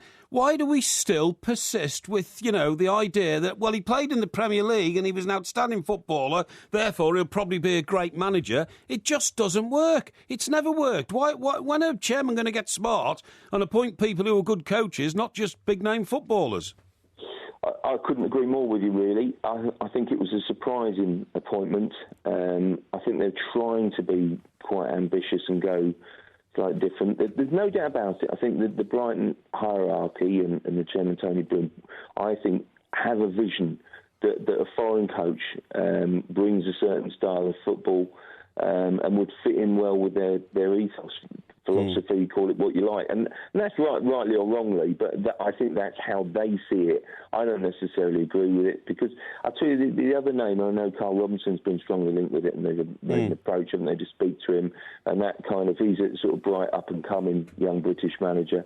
But there's no doubt about it. I think there's also an interest there in Uwe Rosler, who did very well, to be fair to him, for a spell at Wigan, and also did extremely well at Brentford, of course. But he had a nightmare at Wigan, and this season. And it's just, I agree with you, really. Why do they go for that? I think it's owners or chairmen wanting to be a little bit clever, show they're smart, and sometimes... Or be associated with a big footballing name, I mean, Brian Robson lasted at Middlesbrough far longer than he should have done for that sort of reason. I'm not decrying the Middlesbrough chairman at all. He's a fantastic man who's kept the club afloat, but it bamboozles people. They go weak at the knees when they see these big names. Yeah, they get starstruck, don't they? I mean, going back very much like running into Porky at one of these Premier League fixtures. People can't believe it's actually him in the flesh. Well, as I did, what was it earlier this season, Mike, wasn't it? After West Ham Everton. Absolutely. Always a treat, always that's right. An entertainer. I saw you on the railway station. I thought you were with your twin brother.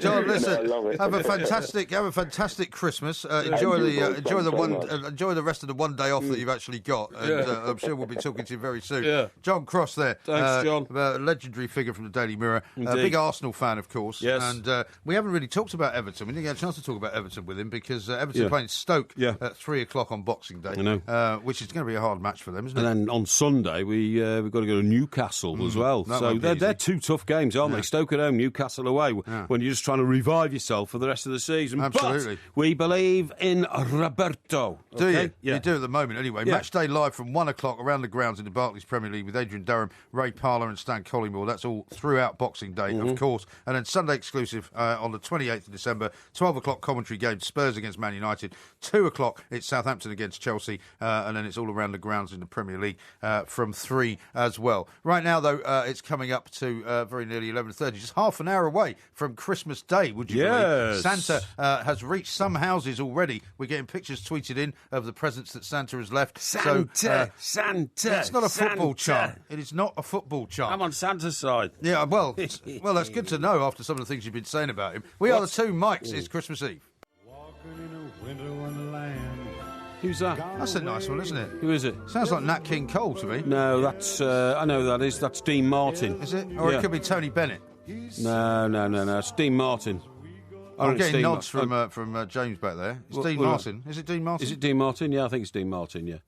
Dean Martin. There, I got it right. Well done. You're absolutely right. It's Dean Martin. Don't sound so surprised. That's you do get some things occasionally right. That's fantastic. By the way, if you noticed... I got Elgar right before. You asked me who wrote the I didn't actually Carol check that. Yeah, I didn't check it. You don't need to. It might not be right. Now, have you noticed on the internal screens here, otherwise known as the televisions, that there's been a roaring fire? There's a roaring fire. Yeah. I don't know what programme that is, right? But it's been on ever since this show started. No, that's an image on our internal screen communication system. Well, why is there a fire? To make it feel like Christmas here in the studio. So I asked for a roaring log fire. We got a roaring log fire. Right. Are you going to have a fire later? Have you got a fire down where you're going?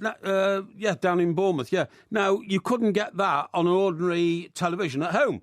But you can on our internal of course you can. link. No, you can't. You can't get an image of a burning log fire. Yeah, I can. No, you can't. Yes, I can. I've got a smart TV. Smart TV. You can download an app. Not unless it's connected to something. What do you mean connected? Well, of course it's connected. It's connected to the wall. It's got electricity running through it. It's got to be connected to some information box socket that information box socket. Well, don't you know about smart TV? Of course I know about smart TV. Have you got a smart TV? Of course I've got smart TV. What do you use it for? I use it to watch, of course. You watch it, yeah, but do you use the smart TV part of it? Of course I do. Well, what do you use that for? Well, what do you use it for? I use it as and when I need it, right? Yeah. But if I don't need it, I don't use it. So what would you say is the best part of the smart TV? Well, it's got many appliances and applications. Well, what you could do is you could put a fire on it if you wanted. You could put a fish tank on it if you wanted. Why would I want to put a fire on it? Well, because you've just said you requested a fire to make it seem Christmassy. So in here. Well, in your lavish apartment in Sutton. Don't you think I've got better things to do than sit down on my luxurious couch and stare at a log fire on my television screen? I couldn't get hold of you all day yesterday. I don't know what you were doing. I don't know. Anyway, hang on. I've got something to tell you because there was a survey done about the things that people most forget about Christmas. Christmas dinner. Oh, what is it? And I know that you're having no part in your Christmas dinner because obviously your sister, the expert, is going to be cooking it. That's right. But apparently, the top 10 most forgotten items. What do you think the most forgotten item is that people forget to buy for Christmas dinner? What, at the table, you mean? Yeah, the thing that goes with Christmas dinner, yeah. Any one of the things that you would be eating. Oh, I don't know, maybe if it's turkey. What do you have with turkey? Cranberry, is it? Cranberry? Yeah, cranberry sauce, very good. That's the second most forgotten item. The top one is actually stuffing. People forget to buy stuffing. How can you forget that? Well, anyway, you shouldn't put stuffing in, according to my sister. Well, no, she says you it can be dangerous. Well, yeah, you cook the stuffing Yeah, separately. you can do it. The third thing is brandy sauce. Are you a brandy sauce fan? Do you mean with Christmas pudding? Yeah. Well, what I normally have is a combination of a bit of ice cream, bit of brandy sauce, a bit of Christmas pudding, and a bit of mince pie. That's what I normally have. What, all in one plate? Yes, that's right. Really? Yeah, I do. Yeah, Sounds a bit over the top. No, it looks lovely. It tastes lovely as well. I prefer a mince pie with some single cream. A hot mince pie with some single cream. Sounds very nice. Yeah, nice. Sounds good. Sounds good. And do you set fire to the Christmas pudding? No, I've never seen that done in our house. No? No. You pour brandy over it and you set fire to it. And Maybe. it has a nice Maybe I flame. have seen it done. Yeah. Maybe by that stage you're just too far gone to No. remember. How about bread sauce? But when you see a flame flickering on a dining table, you can't always see it. Because it's not a very bright that's why you flame. turn the lights down so that when the Christmas pudding is brought through, maybe you could give this as a tip to your expert sister. Right, how about bread sauce? No, I don't like bread sauce. I'm not a big fan of bread sauce. Can't stand bread sauce. No, is that apple sauce, is it? Well, no, it's bread sauce. What's it made of? Sauce. Bread. It's not made of bread, is it? Well, of course it is. No, you don't mix up bread and then put... what do you put in it then to make it into sauce? You put bread in it. No, what's the sauce bit? What's the bread sauce? What's the moisture bit? Where do you get the moisture? Is it milk? Well, probably, yeah. Is it? I would imagine so.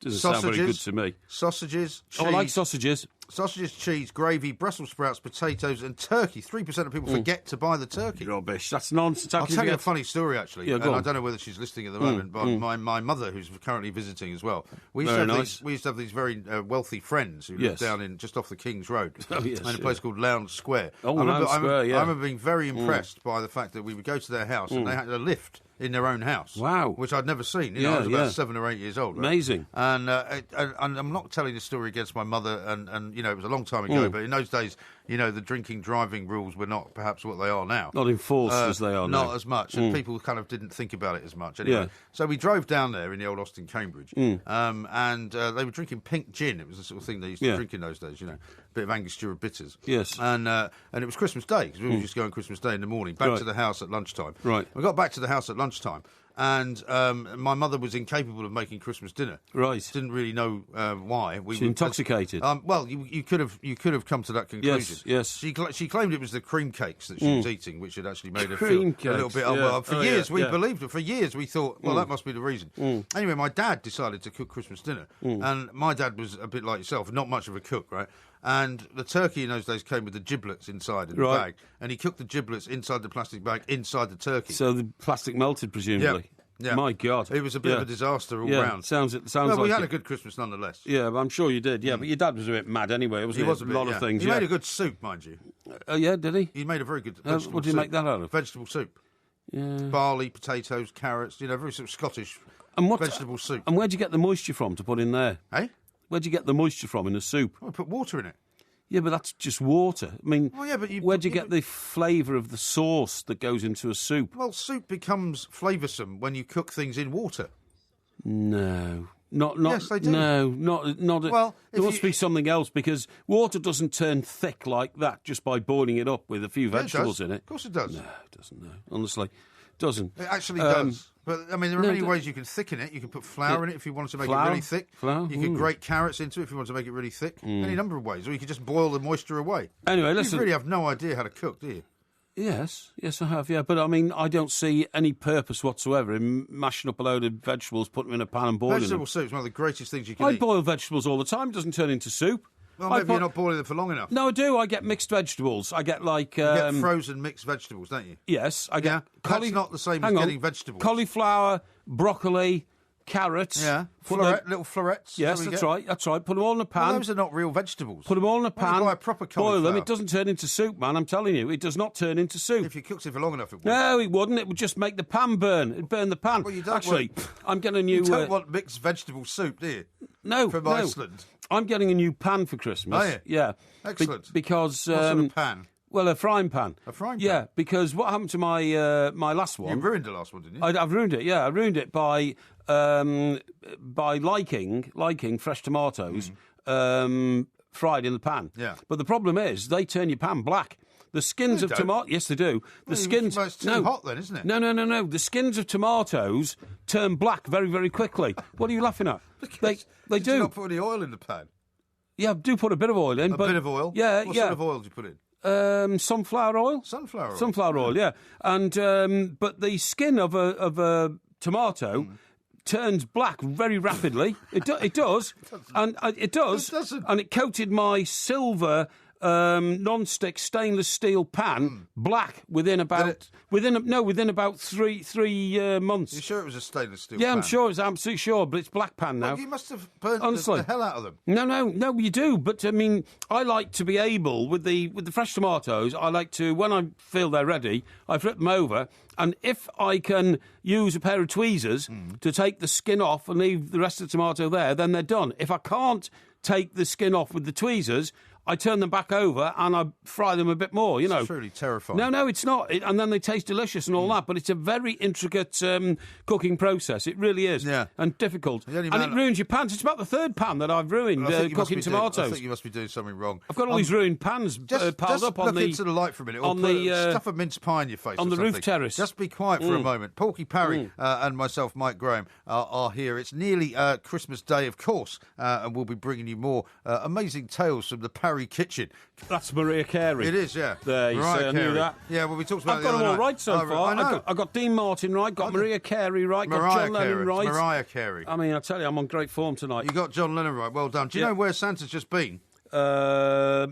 Surprise me. Casablanca. Casablanca. Yeah. Of all the bars in all the world, in all the towns. What was it? Of all the bars in all the towns, in all the world, you got to pick mine. You got to walk into mine. You got to walk into mine. What was the name of the bloke who said that? You know what he never said? Well, it was Rick, wasn't it? Yeah, he never said, play it again, Sam. He never said play it again, Sam. But he did say, play it. Yeah, he did say play it, Sam. And he also said, I came here for the waters. And Inspector Renault says to him, but Casablanca is in the desert, Rick. And he goes, I was misinformed. Very good. Anyway, he's on his way to Lisbon. If you're looking out for Santa, he's going to be in this country very, very shortly. And in the ending...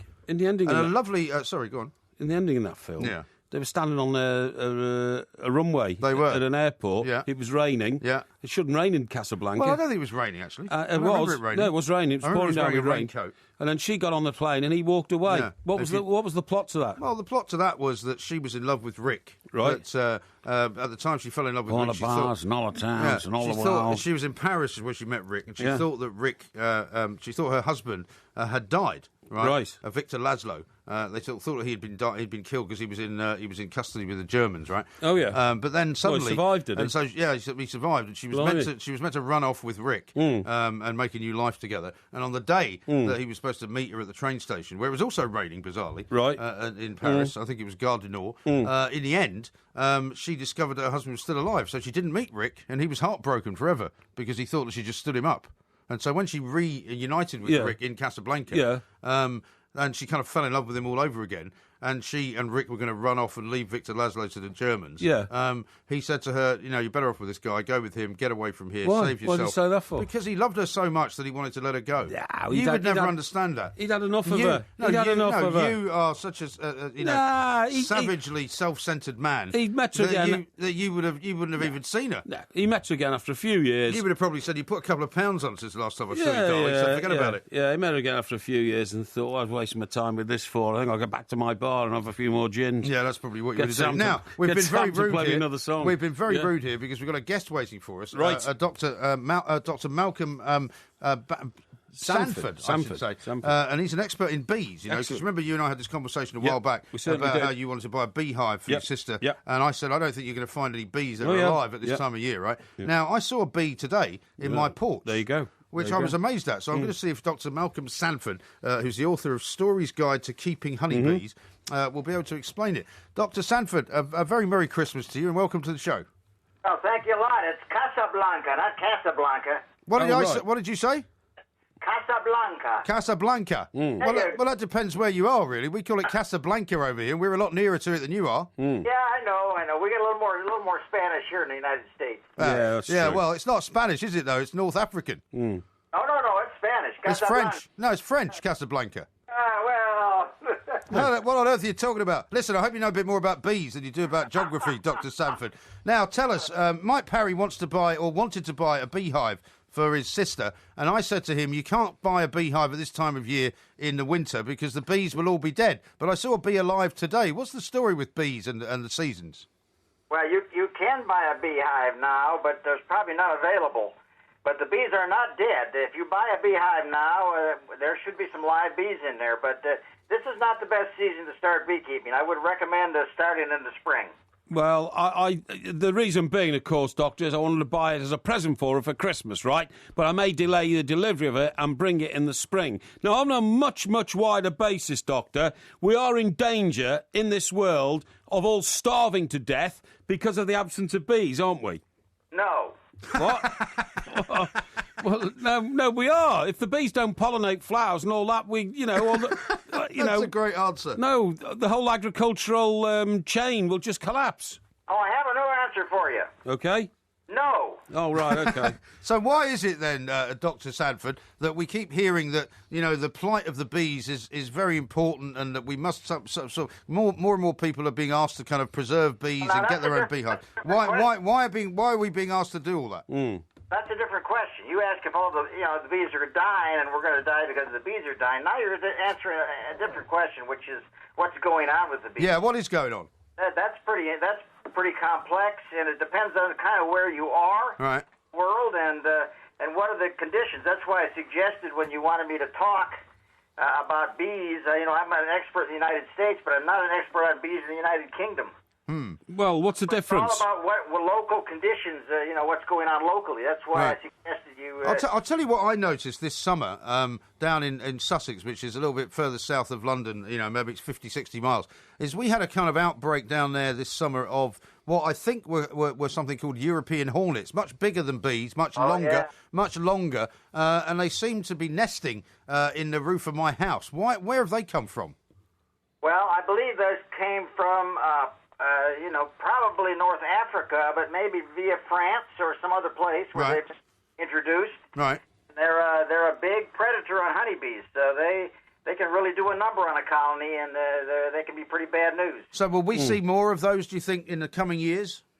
It's hard to say. Probably you will see some more of them, yes. Doctor, tell me this. How big an operation is it, people keeping their own beehives? Because the reason I've decided to buy my sister one is I'm told it is a growing phenomenon that people are now keeping their own bees, they make their own honey, but it is essential to the ecology of certainly this country, Great Britain, that we get more bees. Well, I think that's true. It is essential that we have more bees. And it's true that more people are becoming beekeepers. And so you're fitting right into the scenario of more people becoming. The problem with beekeeping is it's much more complex than it used to be just a few years back. Why is that? Well, there's a whole lot of reasons: pesticides, lack of food, the habitat for bees is being eroded by human activity. Climate change. I mean, there's a whole raft of different ideas out there about what's going on, and probably all of them together is what's causing the big problem. And would you advise anyone like my colleague here, Mike, if he's going to get into the bee business or he's going to buy a beehive for somebody, it's a bit like, not buying somebody a dog for Christmas, isn't it? You've got to take it seriously. You can't just have it as a fad and then just let them all go. Well, that's what some people. What happens is you get one colony for somebody, and they're either interested or they're not, or the bees die and other problems. And so, I recommend in my book. You got to buy my book, Story's Guide to Keeping Honeybees. Okay. I recommend in that book that people start out with 2 colonies of bees. Yeah, that way, if one of the colonies is in trouble, you have resources in the other colony that you can use to keep the bees alive in the first colony. Right. Now, one of the things that Mike was going to do as well, he was going to have, I don't know if you ended up doing this, he was going to have the beehives delivered on the back of a lorry with the bees inside it, like kind of sealed in. That sounded to me like a bad idea. Like when you... that's standard. That's standard procedure. Yeah, surely I knew that. Surely you knew that, did you? Yeah, of course I did, surely when you open the hive up, though, all the bees are pretty angry. They come out and sting you, don't they? Well, what you do is you bring them in night, and you put them you set them down at night, and then you leave them closed up all night, and then in the morning you go out and you very gently remove the the entrance, the thing that's on the entrance, and let the bees out. You shouldn't have a problem. Yeah, I knew all that, Doctor. Thank you very much indeed. And you've embarrassed my friend here who thought that I was, making it all up. But it's absolutely right. Now, Doc, what about bees in their natural habitat, in their natural environment, not beehives in people's back gardens? Are they thriving? Are they dying out? Are we winning or losing the battle to try and help the bee? Well, again, it's a mixed bag. You only got 5 minutes here to talk about it, so it isn't a whole lot of time. But the answer is that there are no really wild bees anymore. Most bees now are domesticated. Well, there you go. You see, yeah. So you're not going to find down the pub, wild bees. No.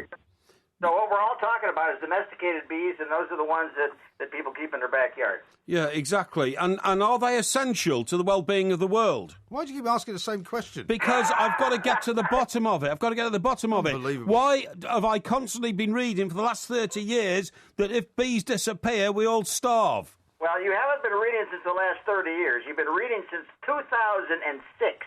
That's when it all started. Why? What happened then?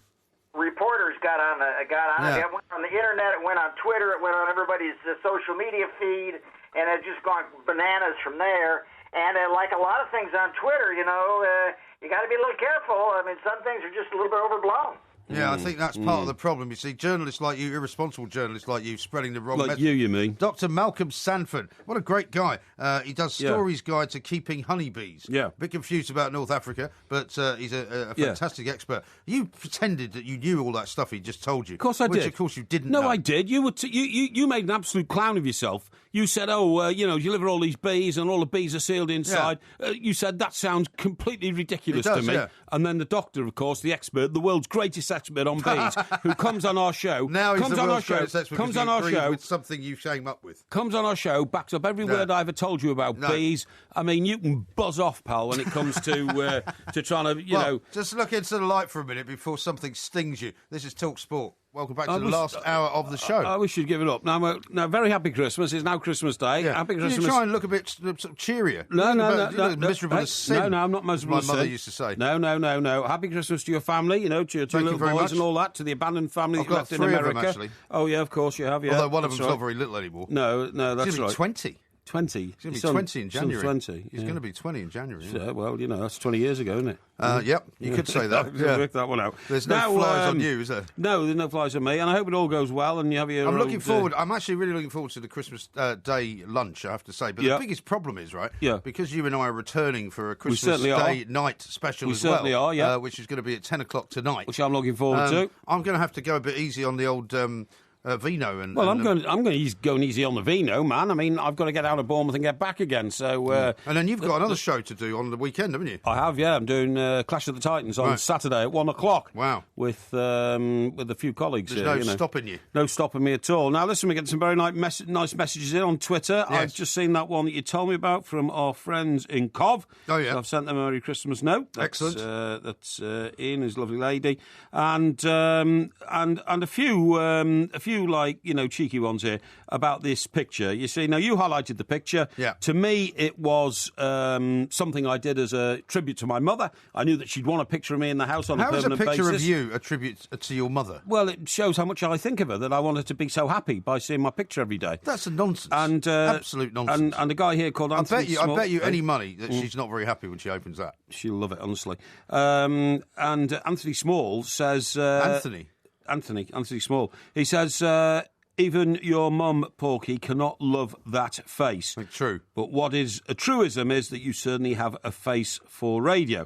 Well, that's not a particularly original comment, it's not. It's a rather cruel... It's one that you say yourself, actually. Yeah, it is. Rather cruel to put it into writing. Now, this guy, the doctor in Mexico, don't wash the turkey because it might poison it. Oh, no, we don't want the bird to die, do we? You completely lost the drift of it, Graham. I'm sorry. What I was saying is... if you wash the turkey, you might poison other things around the turkey, that the water that the turkey's in that's poisoned might be used for something else and poison that. So it's you I'm worried about getting poisoned, not the turkey, OK? Well, it's not so much about the poison. I'll tell you what, there's an amazing tweet that we got in a little bit earlier on before the show actually started. I don't know if you saw this one. Yeah. And it comes from a man by the name of Woodenhead. That's his Twitter handle anyway. Woodenhead, yeah. And it's the 12 days of Porkmas. I've seen that. Which is brilliant, right? Yeah. 12 oil mines, 11 caged chimps, 10 1p books, and he's got a picture of Rooney Tunes there, 9 porcelain penguins, 8 beehives, 7 TV shows ruined, with your spoiler alert, 6 future Mrs. Parrys, 5 bottles of champagne, 4 Russian giraffes, 3 out of 10 on the quiz, 2 hey, hey, heys, which is slightly where he messes it up because it should have been hey, hey. And then finally, which is very nice of him, the best show on the radio. So that's a very nice Christmas Very nice gift, indeed. And I thought it was very artistic, that, as well. And even though we retweeted that, actually. So if you go and look at the 2 mics, you'll find it. The Mickey out of me, I don't mind. Now, there's one here. Why is Mike Parry giving a painting of Kenny Everett to his mother for Christmas? Somebody also said it looks a bit like Noel Edmonds. From the doc, yeah. And another one here, this is very nice indeed, comes from somebody called Mini Roll, OK? Yeah. It says, I think Porky looks very, very good in that painting, and you can see why he is the apple of his mum's eye. Yeah. See, it's no very, crawling, very please, nice. Even though it is that time of year. Now, here's one for you on the soup front. Billy in Glasgow's texted into 81089. He says, for Porky being a man of the cooking turkey properly, I can't believe he's never had homemade soup in Scotland made with only water and vegetables. So maybe it was a particularly Scottish thing that my dad used to make. And here's one from... I still don't know how you can do it. Well, listen to this from Flora in Glasgow. Barley thickens the soup, right? So you put barley in because barley absorbs the moisture. Barley tastes like... barley tastes like whatever you mix it with. Yeah, barley to me tastes like tapioca. Yeah, well, it is a bit like tapioca, but if you mix it with different flavours, then it tastes great. Have you ever I've actually made a paella with barley. Have you ever had tapioca in the last 40 years? Not really. I've never had tapioca since I left school. My mother used to make semolina a lot, which is a bit similar. Yeah, semolina. And used to have rose hip syrup in the middle of it and make it and mix it all up and make it pink. Oh, yeah, but tapioca was full of like what we used to call frog spawn, wasn't it? Was that not more like kind of rice pudding type thing? No, it was tapioca. That was tapioca, man, believe me. I'm not sure. Anyway, here's what Flora says. Barley thickens the soup. I make vegetable soup just like your dad, Mike. The vegetable flavour, a potato or 2 thicken it also. Lovely. Merry Christmas to you and your grumpy, argumentative pal. No, come on. I've been boiling vegetables for like 40 years. And they've never I think that's too long. No. You know what I mean. You know what I mean. Minutes. And what I'm saying is, you think that's funny? I do. I can't believe that. Because I've got this vision of your house full of steam. Pathetic. The house full of steam. Do you think the broccoli's done yet? You know exactly what I'm talking about, you oaf. Now, what I'm saying is, even when I've been diverted because the phone's gone. Some very important phone. The phone goes and you're on the phone. Oh, I thought you meant when the phone's gone. No. And you're some very important phone. When the phone rings, you mean? Yes, exactly. You don't get important phone calls. I get very important. Don't give me that. When was the last important phone call you got? The last one? Yeah. Apart from me, obviously. Well, I ignore your phone calls. Well, you do. Ignore them all day. Yeah, exactly. The last important phone... Well, I get important phone calls all the time. Well, tell me when the last one was. Well, I can't discuss my, business... Was it MI6? Was it from some of your people inside Naval Intelligence? No. To say, look out. Funny enough, some guy tweeted me and said he used to work in Naval Intelligence down in Portsmouth. He found my revelations very interesting. Which ones? The one about them renaming the aircraft carrier. Oh, what, Prince Charles? Yes, to Ark Royal. Oh, yeah. That's something... supposedly if he's in Naval Intelligence, he would know. No, he was retired. He was retired. See, he was retired, and he wanted to know which branch of the Naval Intelligence I'd been talking to down on the coast. You couldn't tell him that, Well, of course not. Of course not. I don't reveal my sources, do I?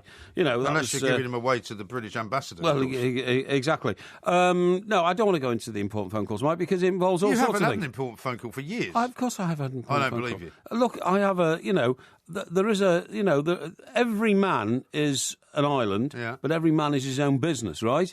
And so, in some cases. So when you think of the many, many strands of commercial activity I get involved in, of the broadcasting world, of the developing world and all this kind of stuff, you know what I mean? I'll tell you what, there are 2 phone calls that I remember in my career. Oh, yeah. One of which was from, I was playing golf up in Scotland at Loch Lomond, which is a very exclusive kind of club a friend of mine was a member of. Yes. And I was just about, I don't know if you know the place, but I was just walking past the clubhouse to play the back 9. Right. Having just played the front 9.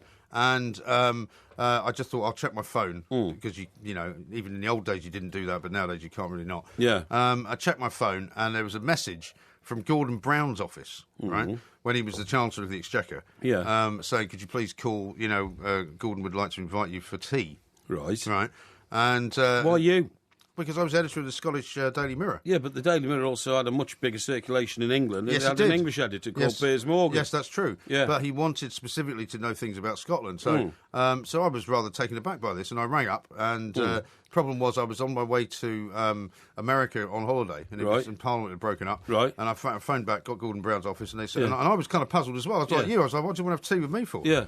And it turned out he wanted to have tea with me in order to discuss the Scottish First Minister, who he hated, right?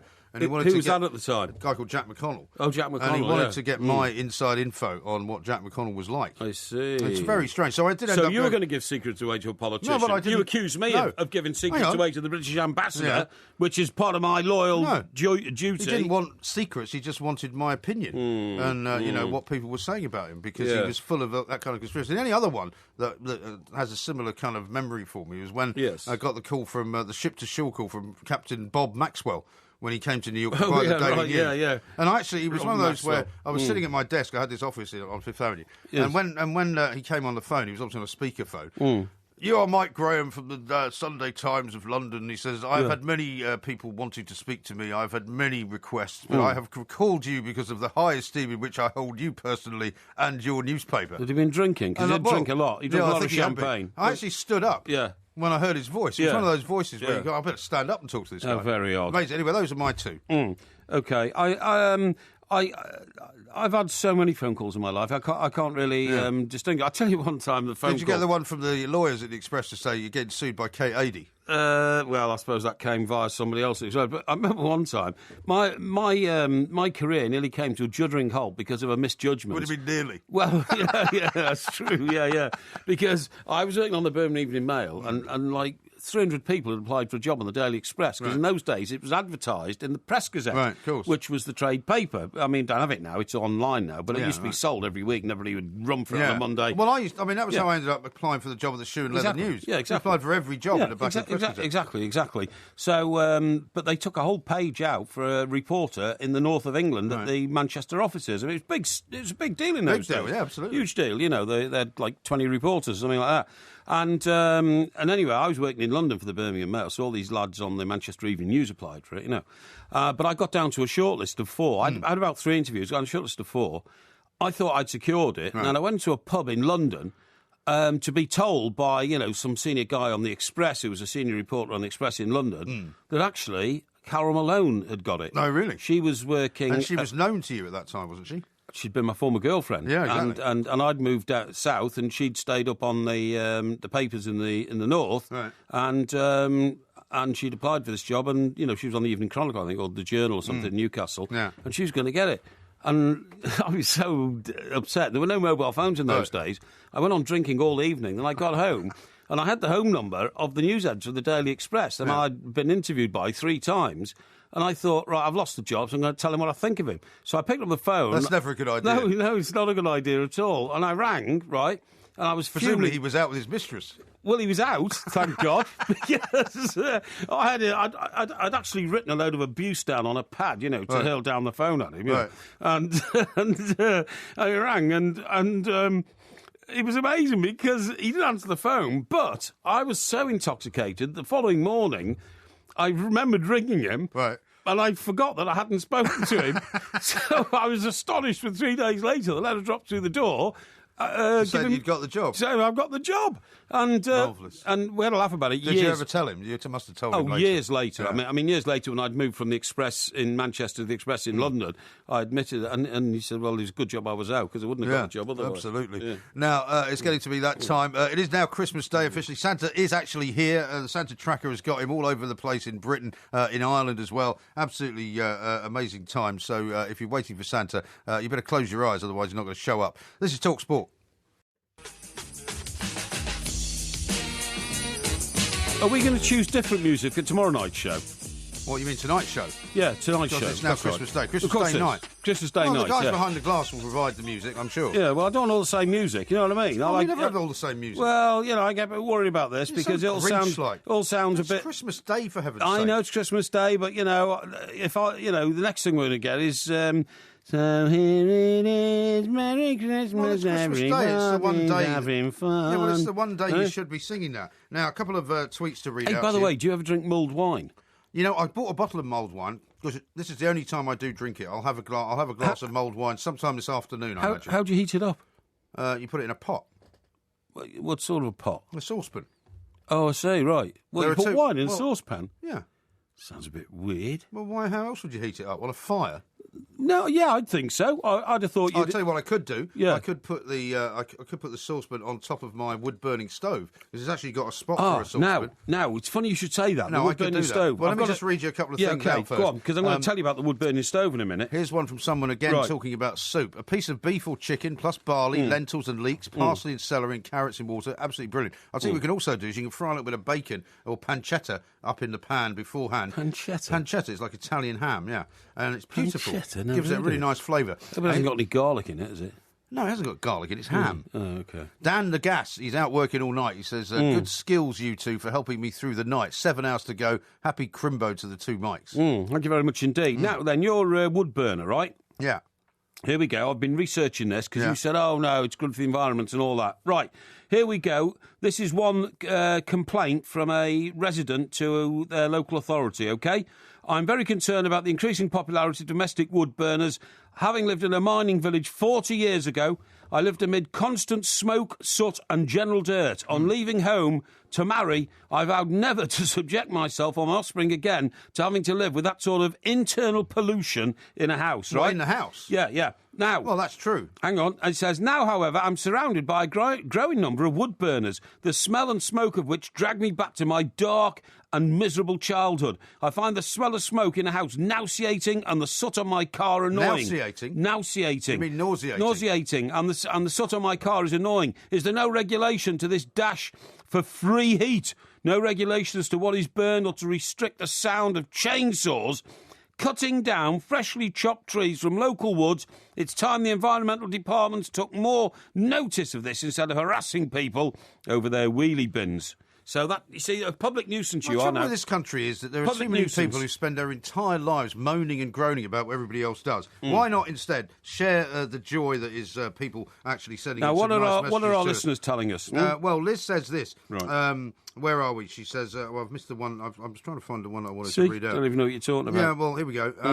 I'm the only future Mrs. Parry, the one and only, not 5 or 6 of us, she says. I think Mike Graham is just well gel. Merry Christmas, guys. So hang on. What is that? That's a woman nominating herself as the first Mrs. Parry? That's the first Mrs. Parry, yeah, saying that she has no competition. I'm sorry, there's a very detailed selection process. Freddie says, surely Porky gets an important call each morning from his local park ranger updating him on the welfare of his prize ducks. What? You didn't listen, did you? Well, I was just not listening. No, I was listening. Sorry, you weren't speaking properly. You know why you're not speaking properly? Why? You're eating mince pies, I'm and not eating mince pies. And your salivation glands are overactive. Well, you're finding it nauseating, are you? Yeah, I am finding it nauseating. Yeah. Surely Porky gets an important call each morning from his local park ranger, updating him on the welfare of his prized ducks. Well, I don't need that updating actually, because I'm on a network that keeps us all informed. The Conservancy. The Conservancy, yeah, that's right, yeah. Why did you say that? Why did you say that with a dismissive sort of air? Because I don't believe that you've got anything to do with the Duck Conservancy. Oh, really? Yeah. Have you got some kind of piece of paper that denotes you as a representative of said Conservancy? I am a member of the Duck Conservancy. In fact, that's what you say. I almost invented the Duck Conservancy. I almost founded it, if you see what I mean.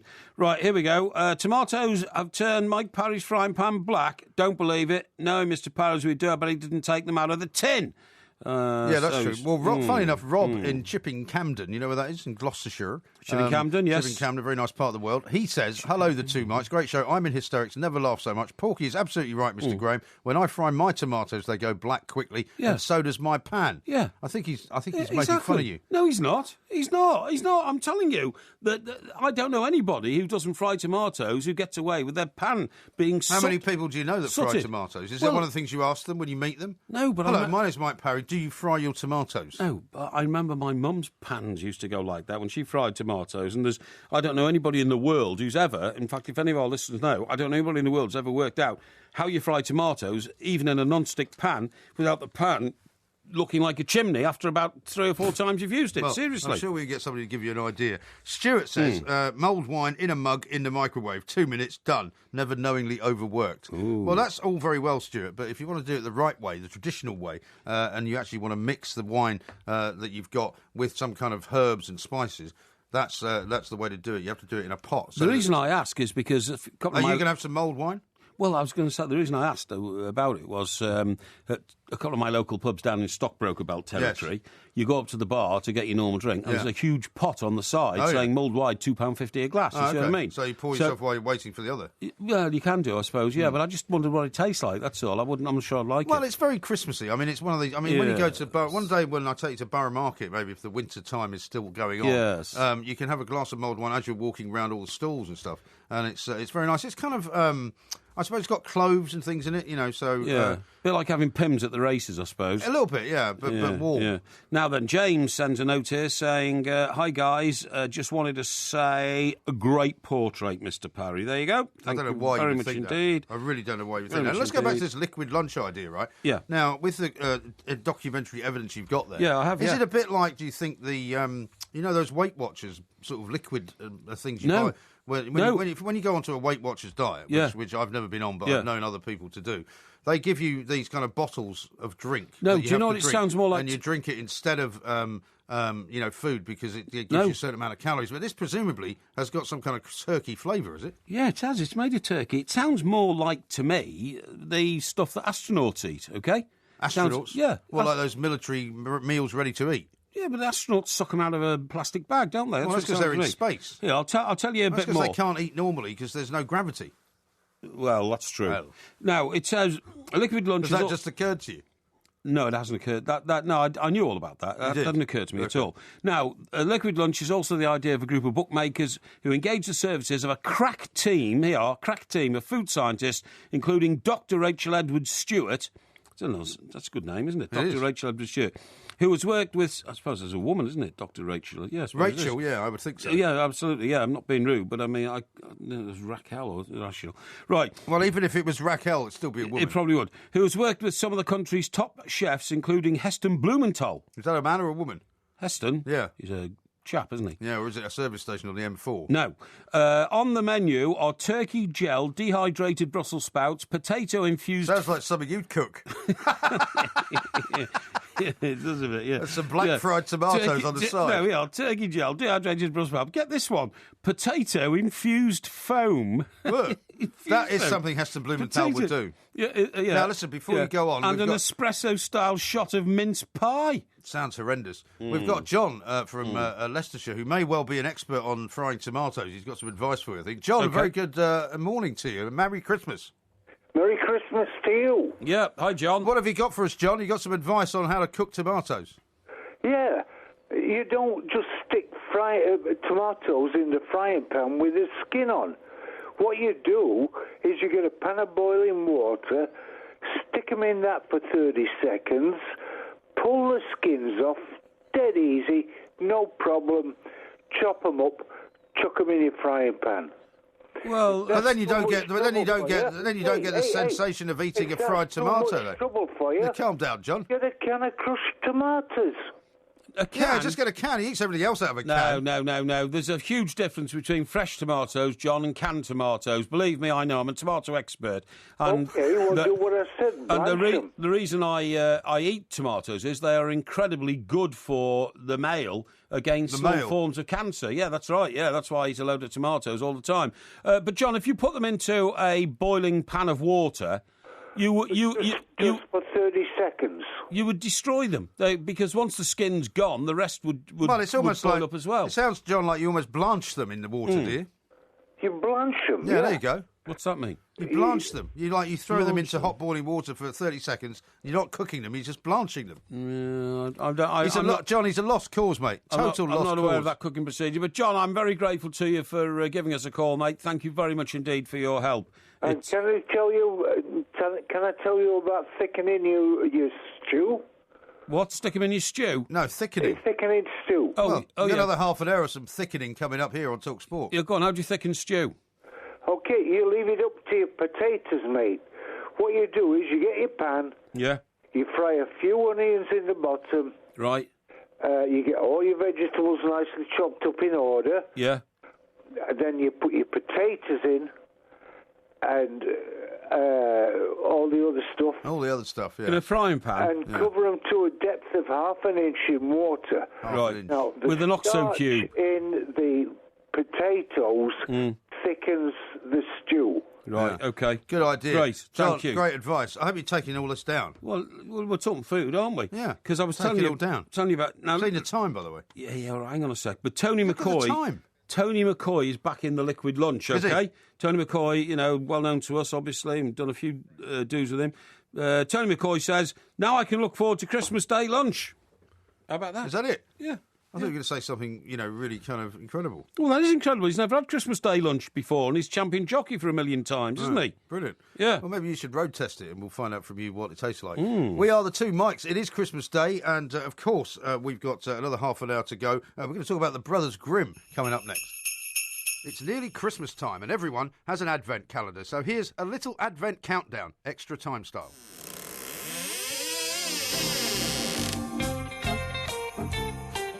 Give us a call, please, 08717 223344, or text us on 81089. Email via the website transport.co.uk. Now, we suggest you log on to www.hmrc, as in Her Majesty's RC. Ho, ho, ho! Hey, hey, hey! What on earth was that?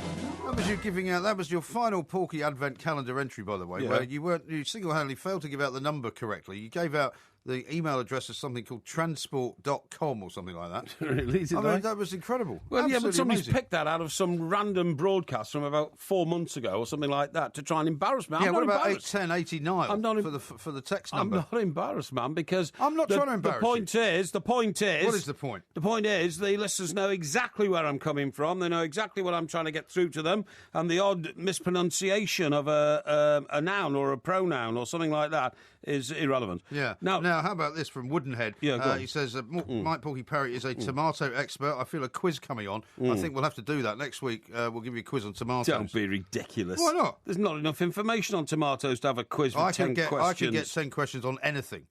Anything at all. All right. Well, of course, I don't put the questions together. It's the team of adjudicators. Yeah, well... Are you really an expert on tomatoes, though? No, but I've got enough intelligence to work out the answers. That's the point, okay? You said you were an expert on tomatoes before. I said I'm an expert on having cooked tomatoes and eating them, okay? Because they're very, very good for you.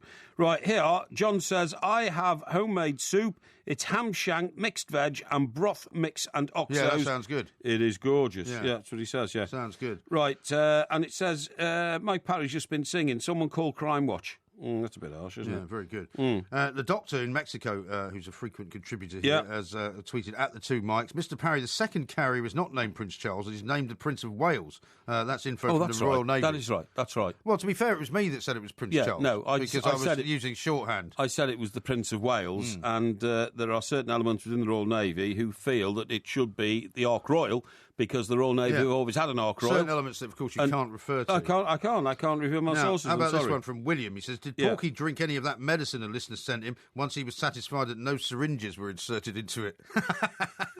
Well, you have That's to... great. You have to be very, very careful. And one correction to make from David. He says, Mike, Weight Watchers don't do liquid meals. My mum helps at Weight Watchers. I think it's Slim Fast that does them.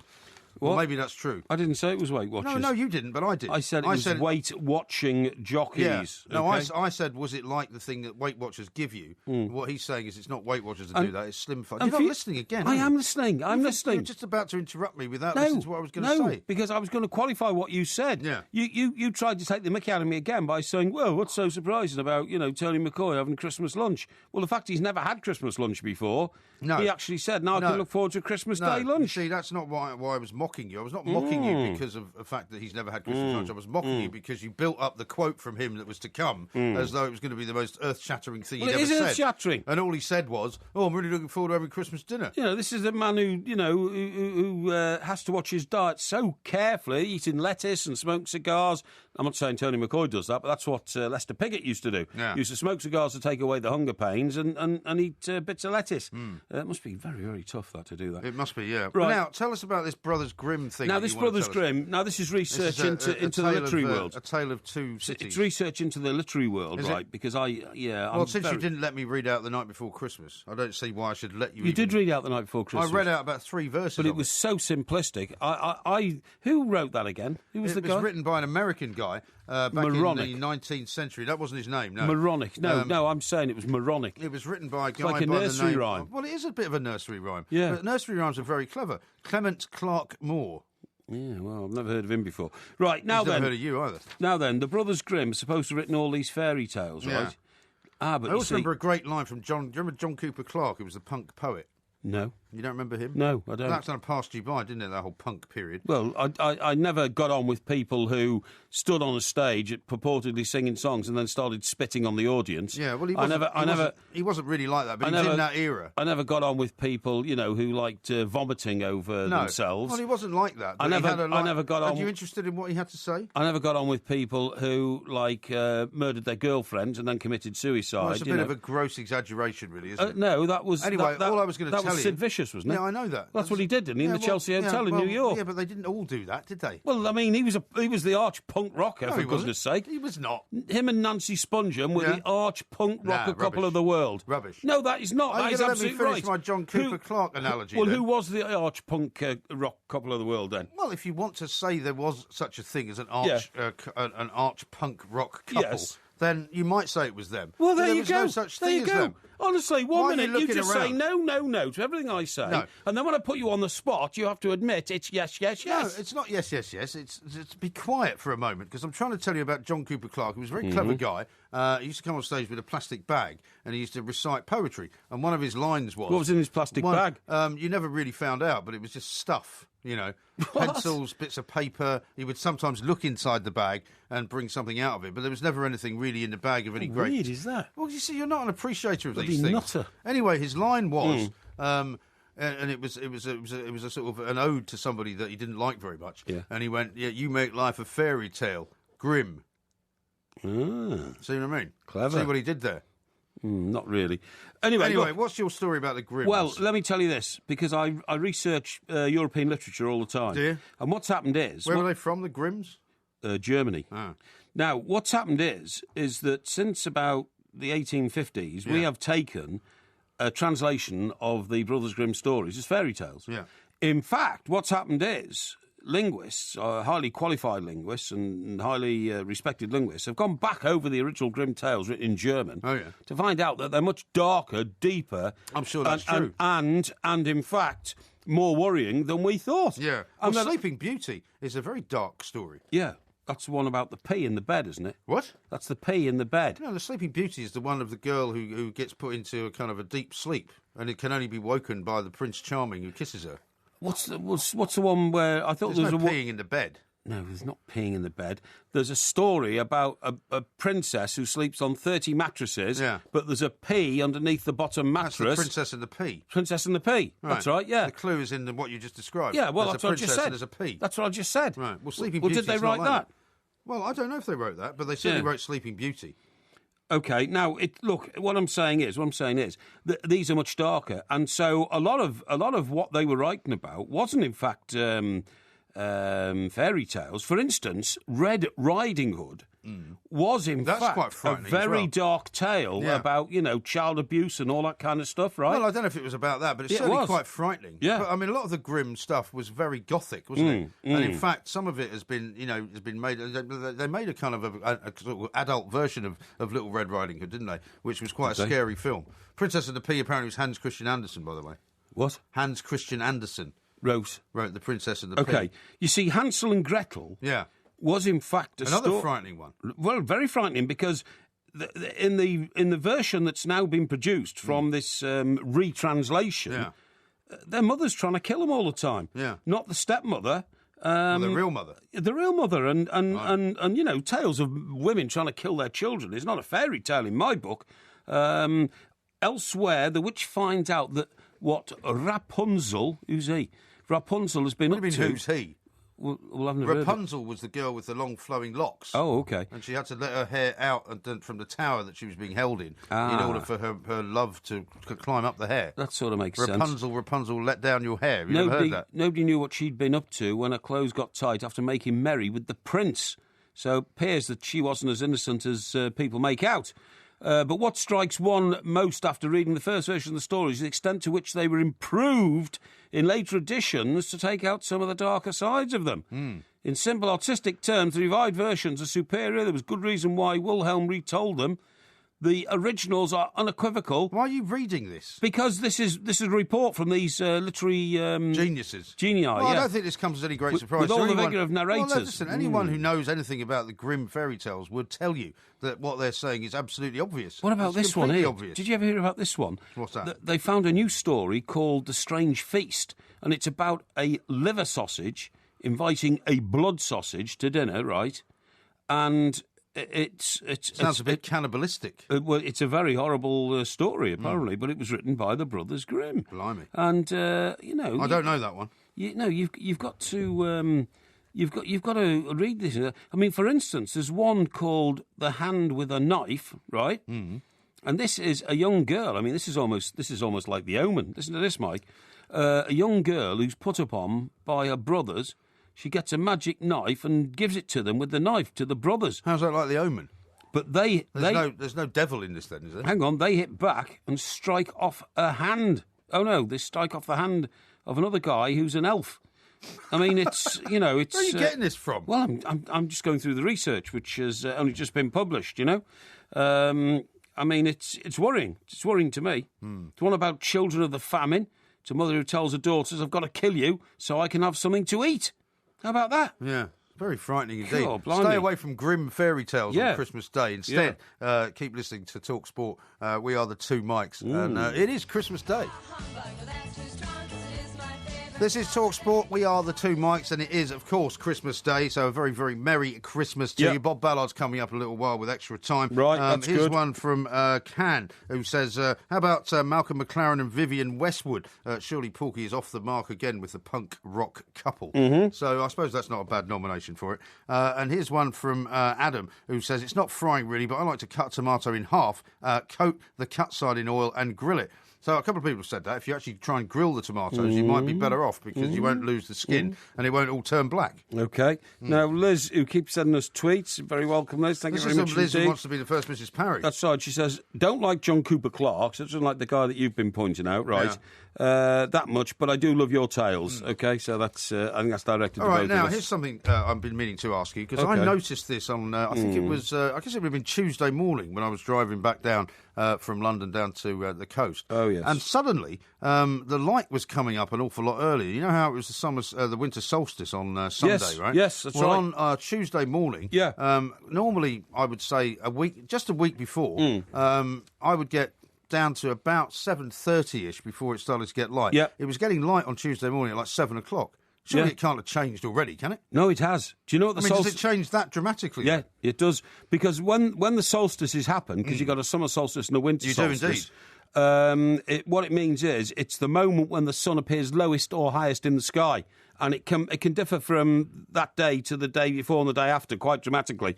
Do you know what solstice means? That's amazing, means? that, isn't it? Yeah. Do you know what solstice means? Solstice. I don't know, really. Well, sol is sun. Yeah. That's why that's like a Latin word, but it's also the Spanish word for sun. Yeah. And Stis? Stis is a derivation. What's it? A derivative. Derivation. A derivative of sister, which is the Latin for stand still. Right. Because it projects the sun as standing still. Do you see what I mean? That's what the solstice is all about. Now, what is interesting... And it's the 21st of June and the 21st of December, isn't it? It can be the 21st Generally. or the 22nd. Right. But every 45 years, it's either the 20th or the 23rd. Every 45 years? Every 45 years, So when was the last time it was the 23rd, then? Well, the next time it will be 2303. Okay. Okay? 2303? 2303. Well, that's more than 45 years away, Well, that's isn't it? about 90 years away, so that's double it. So it's about right. That's rubbish, then. No, it's not. No, it's about right. Now, this is all related, of course. How is 2303 90 years away, by the way? Well, how many years away is it? Well, we're currently in what? 2015. Yeah, so it's about 90 years away. No, it's not. It's nearly 300 years. What? You said 2303. What is it now? Oh, it's only 2015. So you've got to go two centuries. Okay, all right. Yeah, sorry. Yeah. I was thinking it was 22. It's not 23. I mean, you said you didn't believe in time travel. No. You did say you did believe in time travel. Yeah. Now, this is all related. You know, we've only got about 10 minutes left, don't you? Yes, I know. I'm telling you, what I know about these things. You raised it, and you wanted some information from I'd me. I'd like you to get on with it. Right, well, I'm going to get on with it. It's all related to Stonehenge. Is it? Yeah. Do you know what the Stonehenge latest theory is, why Stonehenge was built? It was built Nobody really knows about Stonehenge. Well, I don't think we'll ever find out. Right, let me tell you this. On the solstice, right, because I knew about this, known about this for years, the solstice lowest point for the sun can be observed at an angle just beyond Stonehenge looking west. What? That's the way it was built. Well, I mean, there are many who believe it's some form of sun clock, don't they? Yeah, that's what I'm saying. So, I mean, that's been known about for a long time. So what's the latest research telling you? Well, latest is this. See, the main axis of the Stonehenge was aligned to the point where the sunset was at in the winter solstice, okay? Right. We knew that. What we didn't know is why Stonehenge was built. And Stonehenge was built, we think now, we tomato experts. No, researchers who keep their eye on developments around the world on the theory of Stonehenge, that Stonehenge was an echo chamber. And the reason... I used to live near Stonehenge. Yeah, I know that. I used to drive past by the way, I'm going to join the protest groups about trying to build a tunnel under Stonehenge. Why? Well, it'll sink. It'll sink. They're building Stonehenge a tunnel. will sink. They're not going to build a tunnel under it. Actually, they're building a tunnel around it so that basically the traffic which currently goes past it on the A303 isn't going to damage the stone. So the tunnel will protect it. No, you don't want a tunnel under Stonehenge. It's one of the world's great. It's not going under Stonehenge. It's one of the world's great monolithic sites, right? Yeah. And you should have a road that passes by it. It's a heritage site, isn't it? It's a heritage site. Don't build a tunnel. Build a raised road. People want to see Stonehenge, right? Now, no, you can't build a raised road. Of course you can. I mean, if you may not be familiar with the terrain around Stonehenge. I'm very familiar. At the moment, the A303 goes down into a dip, That's right. And up on the right-hand side is Stonehenge. That's right. So it makes perfect sense for there to be a tunnel there so that you protect Stonehenge. But you don't want to build a bloody great bridge going over it. Yeah, I do, because I want the people from around the world who come in to see this great monument. The best thing about Stonehenge is not to go there. Because if you do go there, what you do is you are immediately underwhelmed by its size. Because you expect it to be massive, right? Yes. I expected Stonehenge the first time that I saw it to be huge, right? I didn't. Well, to you it probably is huge, but to me it's much smaller. It's much smaller. Yeah, I did. Than you think it should be. It's only the height of two men. Yeah, right? exactly. Yeah, well, that's all I ever thought it was. I just thought it would be a more towering structure. No, but look, let me tell you this: it's an echo chamber. How is it an echo chamber? I'll tell you why. It was built as an echo chamber because it's inland. Yeah. Now, the people who brought it inland. Are you one of those who thinks it came from Wales? Well, we know the blue stone. The stone did come from Wales. Yeah. But how did it get there, though? They rolled it on logs. You think? Yes, they knocked trees down, made them round like wheels, and then rolled it on logs. I'm not disputing what you're saying. I find it amazing that we haven't yet been able to work out how it got there. Well, then we know it got there. We don't know how it got there. We do. We put the stone on boats till the nearest point on sea, and then they rolled it on logs. Because remember, they tried that. They tried to reenact it, and they put the stone in the boat, and the boat sank. Yeah, well, it did, but they had bigger boats in those days. Did they? Yeah, they did. Yeah, seriously.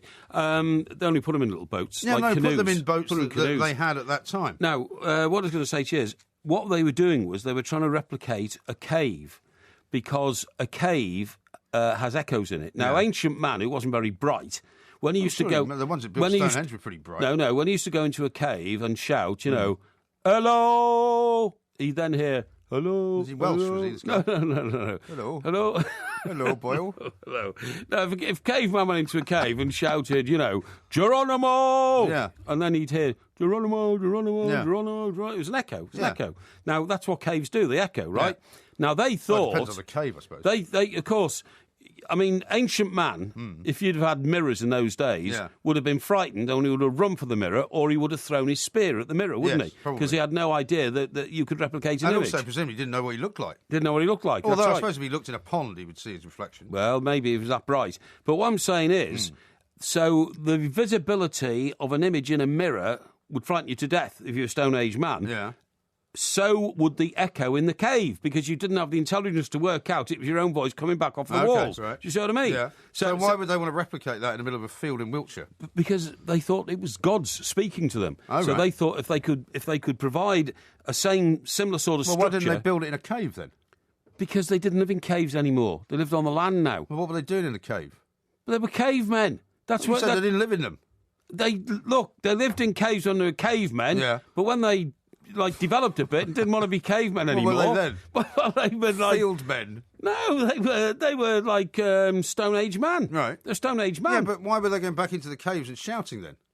They weren't. Their ancestors told them about the caves. Okay. So they decided, now they lived on the land, to replicate an echo chamber.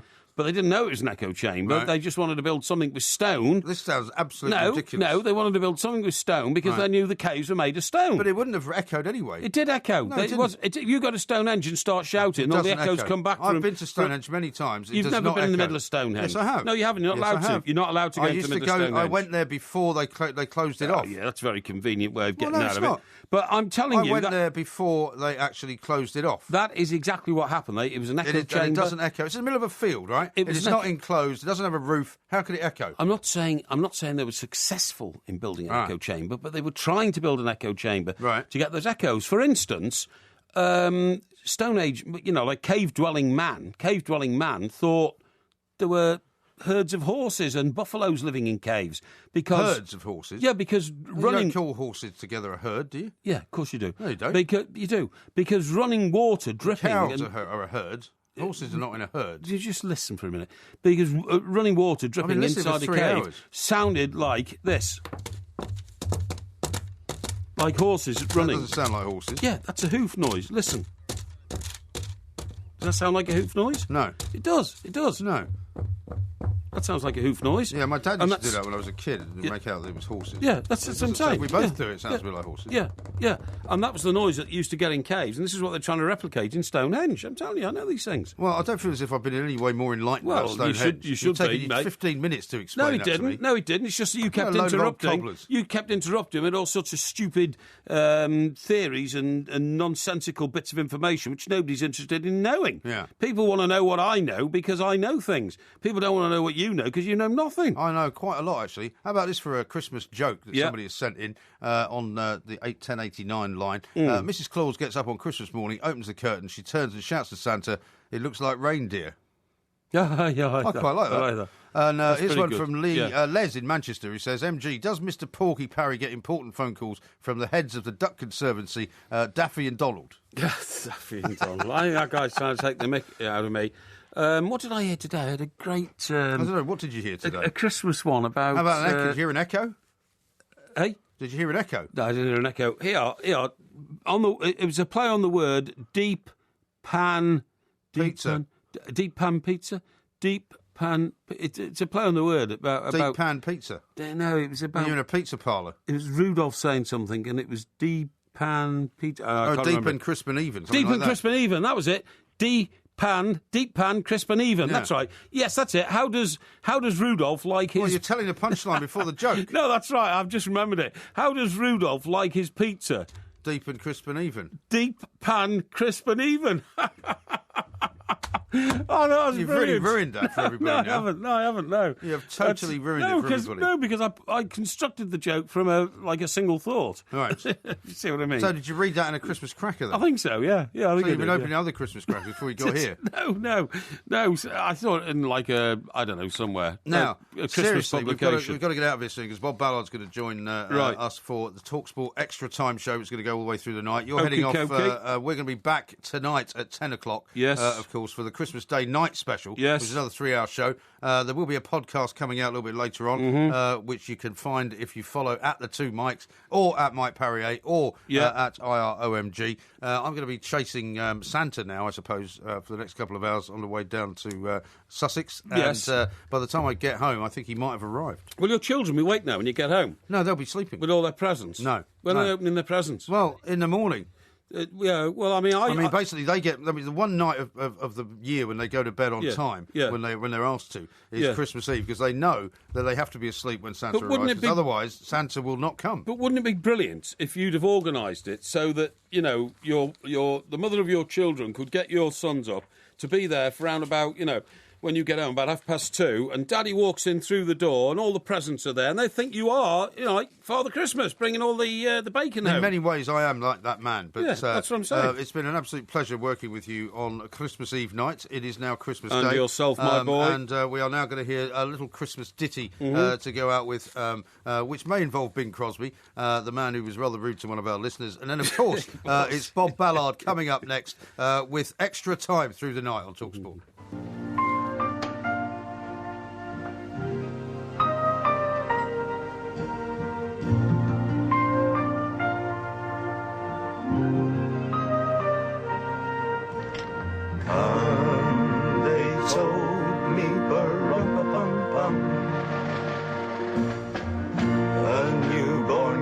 To see pa-rum-pa-pum-pum.